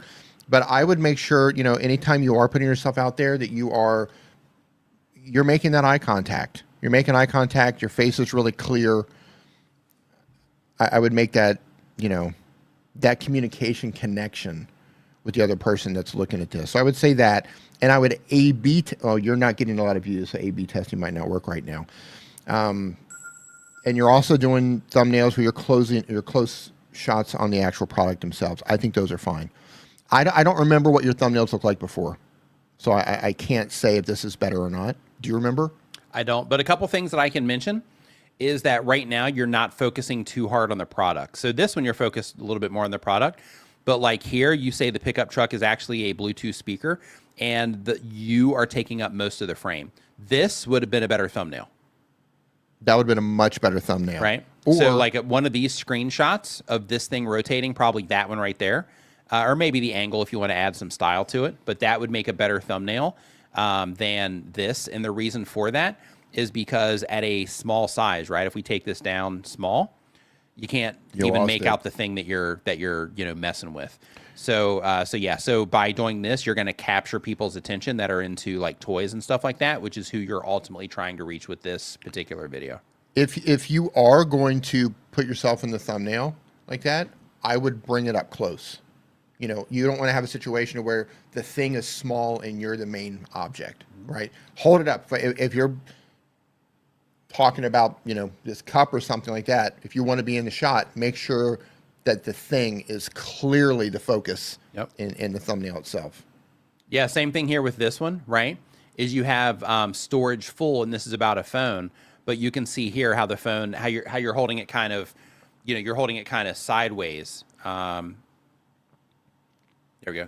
You're holding it kind of sideways, right? Like this, and you can't really tell, and you're kind of looking at it, kind of down here. instead, put it up there, right? So it's like, I mean, this is going to be use an example as a book, right? Yeah. Imagine you're doing a video about a book. Are you going to? Well, I'm doing this one because it's just because he's talking about a phone. So like just making sure that the phone is clearly visible, and then a storage full, right next to that. Then it's crystal clear that it's like, hey, this is a phone, storage full, made the connection, right? So I would definitely just make sure that you are focusing on the actual products, and even here how you have like slow card write speed. Let me pull this one back up. And I do not remember looking at his old thumbnails. I remember this. I remember his channel profile picture. Yeah. But like right here, thumbnails, where you are focused on the memory card here, I would also put that front and center as well. So, you already have it out. So just set it on a table, maybe, take your phone and take a, overhead shot like this of the memory card. And then that way it's like, bam, this is all about the memory card. And it just makes it clear and focused with your thumbnail. Yeah, you could also try different title ideas. Go back to that one you were just looking at, that one. Instead of tired of slow card write speed, you could say something about quick fix for Kingston slow cards, slow SD cards. Quick fix for slow Kingston SD cards, something like that. Yeah, so just a stronger focus on the imagery would be the move. And get that eye contact going. Mm-hmm. Next up, we've got Raz Clark. Raz Clark does daily content, but on YouTube for 1 year or more. They do gaming, covering one particular game. The goal is to have fun. And the question is, having been mildly successful over the last 5 years, ensuring to be as regular as possible with all formats and working myself 24/7, I still can't seem to break through to the larger figures other creators in my field can reach. I'd love your advice on how I can condense my approach, strengthen brand, and reach that upper echelon. So let's see what it is that you're doing here. I think you're doing yourself a disservice by trying to compare yourself with other channels. Without even looking at your channel, just based on that question. That's funny because I'm literally getting ready to compare them to another channel. Yeah. Well, I mean, as a creator, yeah, comparison can be tough. The thief of joy, I think they call it. Yeah, comparison is a thief of joy. Mm-hmm. Yeah. Okay, so let me just do a split view here. Are you pulling them up? Mm-hmm. But it's hard not to. It's hard not to look at other channels and be like, "Why are they doing better than me? Why are they doing better?" Yeah. But you just don't know what they're bringing to the table. You know, what's their experience? Is everything organic? You know, do they have a team behind them? Is it just one person? Like, there's so many variables. So the very first thing that I want to mention is that the person that you think you're competing with, you're not competing with them. So here, like you're making, 36-minute videos. They're doing like 2.5 hour long videos here. So, this person right here is not your competition, but because you did put them in here, there are a couple things I want to bring to your attention. So if you look at your thumbnails and you look at their thumbnails, right out of the gate, you can see that theirs are much more vibrant. They're brighter. They have a big focus on the logos here that are standing out, right? The Arc Primal, Chaos 100 Days, compared to yours that's kind of blending in with the background here a little bit, and where you're using like the lighter text down here. So just right out of the gate in terms of the way that they're doing their thumbnails. I see you're doing some type of branding thing here where you're creating this like 3D effect. But if you look at your images compared to their images, yours are dull in comparison for a lot of these, where all of their thumbnails super clear they're clear and they're vibrant. Yeah. Like if you just look at the colors here compared to, your side, these colors are just popping all over the place on this. Okay. Don't scroll yet. No, you scrolled. It's right. I just brought it back. We're good. Do you see the red? I'm going to guess that's a Tyrannosaurus Rex right there. Mm-hmm. Right. Okay. So now you made a vibrant image right there. Yeah. But you took away from that red by putting other red in the shot and purples and pinks. So you did something to make a vibrant thumbnail, but then you stripped away that focus that you added by making the dinosaur so red by adding colors that were competing. Yep. So our eyes are going to lock on to specific colors. So if you're going to put red, then only put one thing that's red, because that's what your eye is going to see first. So if you have red, and then here's all these other reds and pinks and purples, your eye is going to go all over the place. If you look at how the one that you added as a competitor, the blue background, red dinosaur, blue background, red dinosaur. They blew it a little bit down here in terms of the color. Yeah. But everything else, like if we scroll up here, like they're all just yellow, popping. Yeah, yellow dinosaur, blue background. Yeah, popping, green, popping. orange. Right? They're focused at pink dinosaur, blue background. Right? They're really focusing you in. They're using color to pull you in on a single thing. And so where you have thumbnails, this one second on the left, you have all of this purple. Then you have these purple, pinkish things going on here. Then this character with purple pants. Like, it just gets washed over. Yep. There's no real focus on any of this contrast stuff. between colors. Yeah. I mean, that said, people are responding to what you're making. Yeah. But I think people will respond a lot better if you can capture their attention better. If you can exactly, you capture attention. Yeah, because they're clearly responding to your content. What I would do, when you're finished watching the stream, I would spend the next hour researching color theory, researching about contrasting colors, researching about how our eyes are drawn to certain colors. And I would simplify things and just learn how to use color to focus people, focus objects. Yep. If you're a creator dashboard user, I actually think that I have a video in here. Something in there. I don't know if it's on still there. color. I'm looking for it. Oh no, it's expired already. Yeah, I had one in here. I did typography. That's the lighting. Yeah, I know I had the color temperature, but that's not the one. I had one in here on color theory, but it expired already. Yeah. So basically I would, that step one is how can I capture people's attention better? Yeah. Right.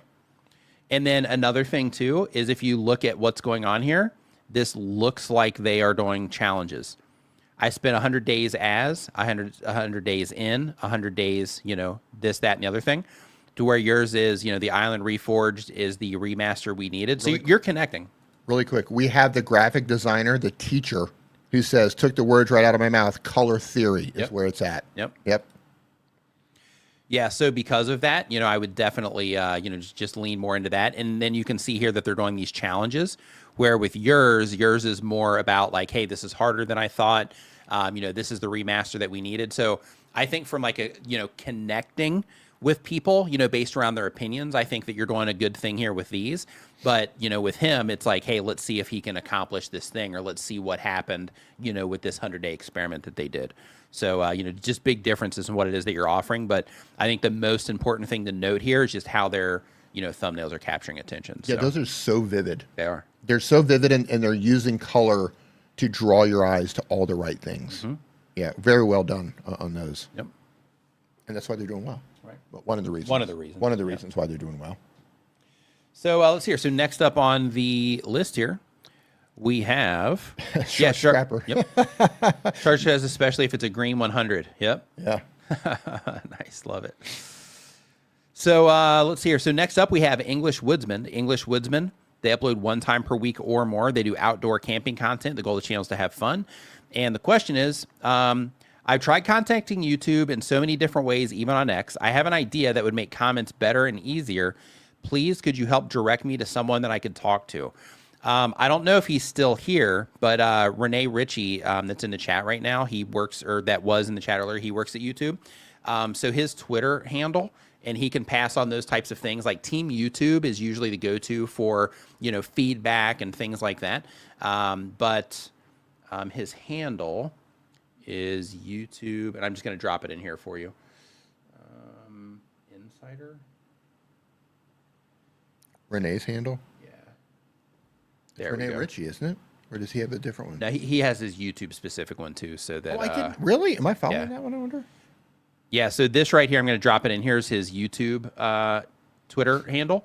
So if you at him there with your idea, then maybe he will, check that out. So I would give that one a shot if Team YouTube isn't replying. And I'm not sure if you did reach out on Team YouTube, but both of these accounts, just a heads up, like everybody here.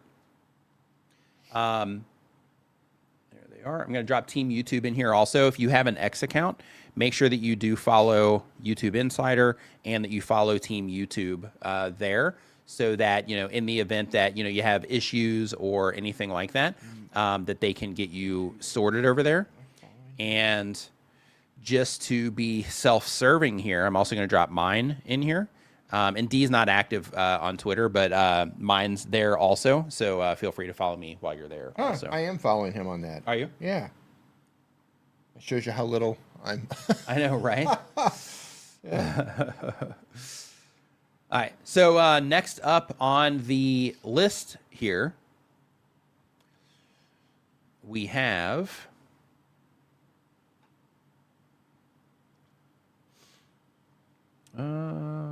what's the channel? What's the channel? English Woodsman. Wait, didn't we just do that? Yeah, I'm with Amy on that one. I wish I had someplace other than X. I really don't want to spend any time there. Yeah, I'm there with you. I actually don't spend as much time now on X as I used to, but I'll still post stuff, you know, over there, and I kind of go in waves where, you know, I'll have this like period of time where I'm like, all right, let's go post some stuff, and then, you know, other times I'm like, oh yeah, X, and then I just completely, you know, remove it from my brain. Yeah, So, I also wish that they would be someplace else where they were completely as active there as they are in X. Yeah. A lot of people don't want to go into X and deal with that. Like, oh, I don't want to create an account just to talk to YouTube on there. I don't want to be on there, and And plus, there's also, you know, just people's opinions on Elon and like all that stuff too. That I think. Yeah, I get it. Yeah, that I think it's become a politicized platform, right? And a lot of people. And because of that, it's like, why do I have to go there to interact with YouTube? Right. Right. Yeah, I think so. You can do it in your creator studio technically, but like, you know, it's not the same. Yeah, it's not the same. Yeah, so I'm with you on that one, Amy. Yep. They should be, if they have a team, they should be on all the platforms, so they can meet people where they are. They tell us meet your audience where they are, but guess who doesn't follow their own advice? Right. Meet us where we are, Team YouTube. So English Woodsman, they should have a Team YouTube feed on YouTube somewhere. Same exact thing that Twitter does, but just have a feed on YouTube. And then there they could have it to where, you know, hey, you know, this is where you contact us. And then you'd see everybody's problems. You'd see them working on people's problems. And then it would, you know, express to everybody, you know, the type of support that they do. Doug, are they active on Threads? Boss It Live, what's going on? Hope you're doing great. Nice to see you in here. Are they active on Threads, Doug? Team YouTube? So Tish says, here's a novel idea, a community on YouTube. Right. Yeah. Yeah, that feed on YouTube would be great. I was like, okay, well, swipe over to here, and here's my problem. Boy, it would just be flooded, though. Yeah, it would be. Yeah. Yeah, so they do have a community forum. Just to be fair, you know, because we're kind of dumping on them here. I need a soundbite for that. But yeah, we're dumping on them here. But like, they do also have a community forum. So yeah, but the community forum, they have people run like in there answering questions on their behalf. Yeah. And yeah, I've had some really bad experiences with that. They were, I'm not going to curse on your stream, but they were not very pleasant people. Yeah, so here's also the link to their regular support area. And with this, you know, you can make posts here, you can describe your issue, and they have, you know, other people will reply, but they also have it where like official, like, you know, Team YouTube people will also, you know, reply over there. And they also have, they're not trusted flaggers, but they're people that, you know, that help support, you know, the community and stuff. They can also, you know, help lead you to the right documents, or, you know, in some cases, they might be able to escalate problems and that sort of thing. My experience was so bad there that I would create an X account and deal with Team YouTube in order to do it before I would go there. Yeah. But English Woodsman says, what's your thoughts about YouTube making it fairer for all channels, big or small? Should YouTube remove subscriber number and view numbers, and only the channel owner can see the numbers? So I think that it's good that YouTube has made it to where, you know, you can publish a video as a new creator, and as long as you're verified, you know, you went through that process and all that, that you can compete with, you know, channels that are, you know, larger. I think that's good. Because it gives people that, you know, that are good at it the opportunity to thrive, you know, quickly. So because of that, I think it's great. It also makes it to where larger channels gotta, you know, they gotta stay on point, and they can't get, you know, as lazy. So I think that's good too. When it comes to them removing the subscriber numbers and view numbers, I think that it would be an interesting experiment for them to do that. I know that when it comes to YouTube, there's a culture of sorts around the subscriber count. And, you know, because of that, you know, people would lose it, I think, if they got rid of subscriber numbers. But, you know, if you go and you look at, I don't know, I think everything has a follower count, though, doesn't it? Like, I was going to use Netflix as a reference, but it's not the same thing. So you can't really use that as a reference. I think as time goes on, though, this stuff is going to become less and less important. Yeah. You know, today everybody still wants that stuff, and you know, you can unlock certain things as your channel grows. But you know, let's fast forward 5 years. Right. Do we, you know, do we really need subscribers 5 years from now? Right. Yeah, I think for qualifying for stuff and things like that, I mean, there might be other ways that they can do it, but I think the subscribe is a good thing. But when it comes to you know, having a subscriber number, you know, I mean, people say it doesn't matter. It does matter, you know, in terms of people reaching milestones, in terms of people's perception of you, you know, things like that. So, you know, it does, you know, matter to an extent. So because of that, you know, there is, you know, that type of value attached to it, but it just doesn't matter in the way that it used to, in terms of, you know, guaranteeing that people are going to see your videos and that kind of stuff. So because of that, I think it's bad. When it comes to view numbers, I think view numbers are interesting because if you see a video with a lot of views, then you think to yourself like, oh, this must be good. Let's see what this is about. Video. Yeah, so it kind of suggests that. But the downside is if you see it first and it's got like, you know, 30 views on it, then, you know, you might not, you know, click on that because you might think it's a bad video, even though it's phenomenal, but it's just brand new. So, you know, you have that kind of complication when it comes to view counts on videos. So I do think that having views on videos, that there is value, you know, with that. Because it does, you know, especially a video that's been on the platform for a little bit of time, like, you know, a few days or a week or longer, it you know, gives you some insight, you know, on if the video's worth watching or not. I don't have a problem with getting rid of subscriber counts, even though it, you know, they do use it to unlock features and there's some level of social proof that goes along with that. I don't have a problem if they get rid of that. View count, I can see the pros and cons for that, just like you went through. Sometimes I don't click on a video. You know, YouTube is really good now at showing you smaller channels, which I think is awesome. Yeah, it's awesome. Yeah, which I think it's absolutely awesome. If you have a newer channel, they're really putting it out there, and that video is going to live or die based on how people respond to it. But they're giving it a chance, and I think that's awesome. Yeah. We dump on YouTube a lot, but I think that is one of the best things they've done since I've been on the platform. Is they're giving new channels, small channels, a chance. They're pushing it a little bit, giving it a little bit more love before they didn't do that. Yeah. And I think that's awesome. But I'm guilty sometimes of just not clicking on those videos, which might be spectacular, because there's like, you know, 120 views on it. Yeah. Sitting next to a video, same topic, with 120,000 views on it. Right. I tell you which one I'm clicking on. Right. You know, 9 out of 10 times. Every now and then I'll click on the smaller one. You know, I'll give this a chance. Yeah. Sometimes they deliver. A lot of times they don't. That's why the bigger one has more views, unless it's been on the platform a lot longer. But I'll say this in terms, because they ask about it being fair.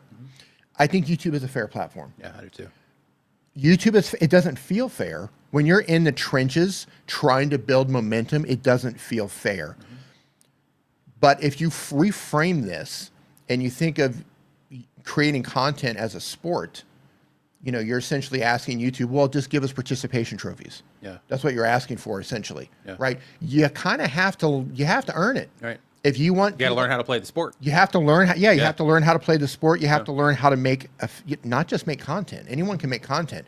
You have to learn how to make effective content that an audience responds to. And when you do that, all of a sudden YouTube becomes fair. Yeah. For the most part. Don't get me wrong. They have some stuff here and there, like, oh, well, that's rules for thee, not for me. You know, this channel gets away with this thing, and this channel gets terminated. Right. There are some things going on the platform. Right. But generally speaking, the better you get, the more fair YouTube becomes. So it comes down to a skill issue. Yeah. So with that said, keep going, keep learning, keep getting better, learn how to read your metrics, focus on how to, you know, practice hard, watch every video you can on how to communicate more effectively, how to make better thumbnails, write better titles, how to connect deeper with your audience. When you do that and you learn how to do that consistently, you're going to get to the point where you're going to go, I think YouTube's pretty fair. Right. I think YouTube's pretty fair. And they make you earn it. They make you earn it. Yeah. And no matter where you're at on the platform, no matter how big your channel is, you win some, you lose some. Sometimes you go in with the best intention and you come in with all the skills that you have and you take a swing and you miss. That's the way it works. Sometimes you take a swing accidentally and stumble into something and you're like, holy cow. Yeah. It works both ways. Yeah. It works. And then you're in here like, my last video just took off. I don't know what to do. Right. Yeah. Right. Yeah. I don't know what, I don't want to happen. I got like a million views over the weekend and I had no idea what's going on. Right. Yeah. It works both ways. But get your reps in. Yep. You got to earn it. So Muddy Toes Farm LLC is our next question. They do bi-weekly content, but on YouTube for a year more. The type of channel is family, milk cows, and how to farm, homesteading in general. This will be right up Dee's alley. The question is, are my thumbnails on point, or do they need more work? How did I know? For those of you who don't know, I have a secret homesteading channel. You guys are going to find out about later. Are you pulling them up? Yep. Okay, thumbnails. I can't see anything. Hold on. Hold on. All right, thumbnails. Hold on. Let me zoom in. What are we doing here? Thumbnail. Are we only looking at thumbnails? We're looking at overall. Thumbnails. Homesteading channel. Let's talk. No. Okay. So let me tell you this right out of the gate here. I love that you're putting yourself in the thumbnail. It's fantastic. You need more of the homesteading life in your thumbnails. Yep. If you are in it, like for example, just almost time, waiting for a calf, life with a family milk cow. That calf should be the focus in that thumbnail. Yeah, that thing's the star of the show right there. Right. You have to think about, that's a great way to put it. Who's the star of the show? It's your homestead, but until people get to know you, they're interested in the homestead. Once people get to know you and they start to build a fan base and around you. new people are still interested in the homestead. Right, right. It's put yourself in there, but just remember, who's the star? Right? Who's suffering? What nobody? Like you have animals in the background. I think this is it's a back end of a cow or a horse. I can't tell from my angle. Like get your animals in the shot right up front. Right? This one's a little bit better here for the surprise. Those are words to live by the way. What? Get your animals in the shot. Listen, that applies across the board. When they're words to live by. Listen, my old man used to say, when you don't know what to do in life, you put your animals in the shot.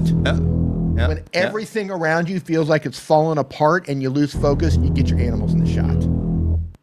That's right. Anyway, surprise, you have the animals in the shot. It's better. It's good, right? How to tie the quick release knot every cow owner should know. That video did well for your channel based on what I'm looking at here. You showed the knot, but I would have loved to also seen a cow in this video. Put your animals in here. Yeah. It's a homestead, Yep. right? If you have chickens, goats, cows, whatever, get them in there. You're building a chicken coop, put the chicken coop in there. That should be the star. Talking about chickens, it's chickens. Talking about eggs, it's eggs. Talking about cows, it's cows. Talking about your sheep, that's the star of the show. That's the star of your thumbnail. Yeah, I think this one's better. Yeah. I would actually focus it more on their faces if you can. If they are, if you're trying to get a cute shot there. Yeah. But like even here, right? So you have saves hands, and I'm not sure what you're talking about. So it's like you're in the photo. It looks like some animal noses, maybe. They're breaking ice in the winter. Over here, and then you have like an ice bath or something here. So so one thing you want to think about is like at a small size here, right? And I actually have my browser zoomed in quite a lot here. Let's take this back up. And the reason we're saying this, like this doesn't give anybody any context at a small size here. and the reason we're saying this is you have to think about how people are using YouTube. People are using YouTube one of two ways. They're either opening up YouTube and they're just scrolling around till something gets their attention, and you have to make sure that your thumbnail, that's the visual part, is something that's going to get their attention. And if they're interested in homesteading, then there's a good chance that YouTube might recommend your channel to them. So you need something in there that in a millisecond of a glance, they connect homestead. And if it's you by yourself, you do not necessarily speak, like, I don't think homestead right out of the gate. You need something in there where they're scrolling and they go, oh, homestead, I might be interested in this. And they pause and they look at it, yeah or no. Either they're going to click or they're going to scroll by. So that's one way. The other way is they go into YouTube and they search for something. And when they search for something, it's the same situation. YouTube is displaying all of this stuff, and they're looking for this thing. Okay, I'm looking for how to build a chicken coop. And they're going to look for imagery and a title that speaks to them and makes sense to them. And if you are the main, I'm in the thumbnail, and I'm the main focus on a video about how to build a chicken coop, you're probably not going to win the click on that one. Yep. So Yeah, and that goes back to just the general theme that that we talk about a lot on this stream in terms of what can I use in my thumbnails to help the people that I'm trying to reach identify at a glance that this has something to do with something they care about. And then as a part of that, you also want to ask yourself a follow-up, which is there anything else that I'm putting in this thumbnail that's going to distract them from that thing that they care about? In terms of obscuring their view of it or pulling attention away from it so that they don't see that thing at a glance. So because of that, definitely make sure that you are, for everybody here, we all, it's important for all of us, make sure that you are thinking about that and thinking about, okay, what imagery can I use here to help people connect with what it is that I'm doing? That's the idea. Think of it this way as a homesteader, farmer, whatever. Imagine making a video. A lead farmer? Imagine making a video, right? Imagine a car dealership making videos about their cars. Mm-hmm. And the main thing you see in the thumbnail is the car salesman. No cars. Either no cars or standing in front of like the dealership glass thing, right, or whatever. Yeah. Either no cars, or the cars are just way in the background, or just part of the car is off to the side and they're talking about the new 2026 whatever. Mm-hmm. Right? You'd be like, show me the car. We should go out and take some pictures and make some like thumbnails like that, just for fun. Yeah, no, to use them as like teachable examples. Yeah, it's good. Yeah, same things. Just like farm life. Mm-hmm. Get your farm life in there. Get your animals in there. Mm-hmm. Yeah, keep going. And on that note, I do want to remind you, if you are, a new content creator, or if you're somebody that's hit that wall, right, to where things just aren't working out for you right now. Put the animals in the shot. That, like Dee was saying earlier, YouTube is a sport, right? So because of that, just like any sport you're going to play, just like, any hobby that you're going to pick up, if you learn to play an instrument, you start a new job, anything like that, there's just stuff that you have to learn and you have to get good at to be proficient at that thing. YouTube is the same exact way. So because of that, work on the skill sets. Working on the skills involved are going to get you farther than anything else that you're going to do. So work on the skill sets involved or with being a content creator, and just make sure that you stay focused on that and remember that you got this. If other people can do this sort of thing, you absolutely can as well. So hang in there. You got this. Have a great rest of your weekend. Dee, great stream. Yeah, great stream. Yep. And just as a quick reminder, the stream is brought to you by Opus Clip. So they are a repurposing tool for your content. So if you haven't checked out Opus Clip now, you can head over to opusclip.com and check them out for yourself. And we also have a bunch of helpful stuff for you down in the description. We've got some free tools down there for you as well, some apps, things like that we've made, a music service as well if you need music for your videos. But you can check out all of that down in the description. Have a great rest of your weekend, and we will see you next time. Opus Clips is in the shot. Thanks for watching Nimin Live. Remember to check out our sponsors and other useful resources in the description below this stream. See you next week.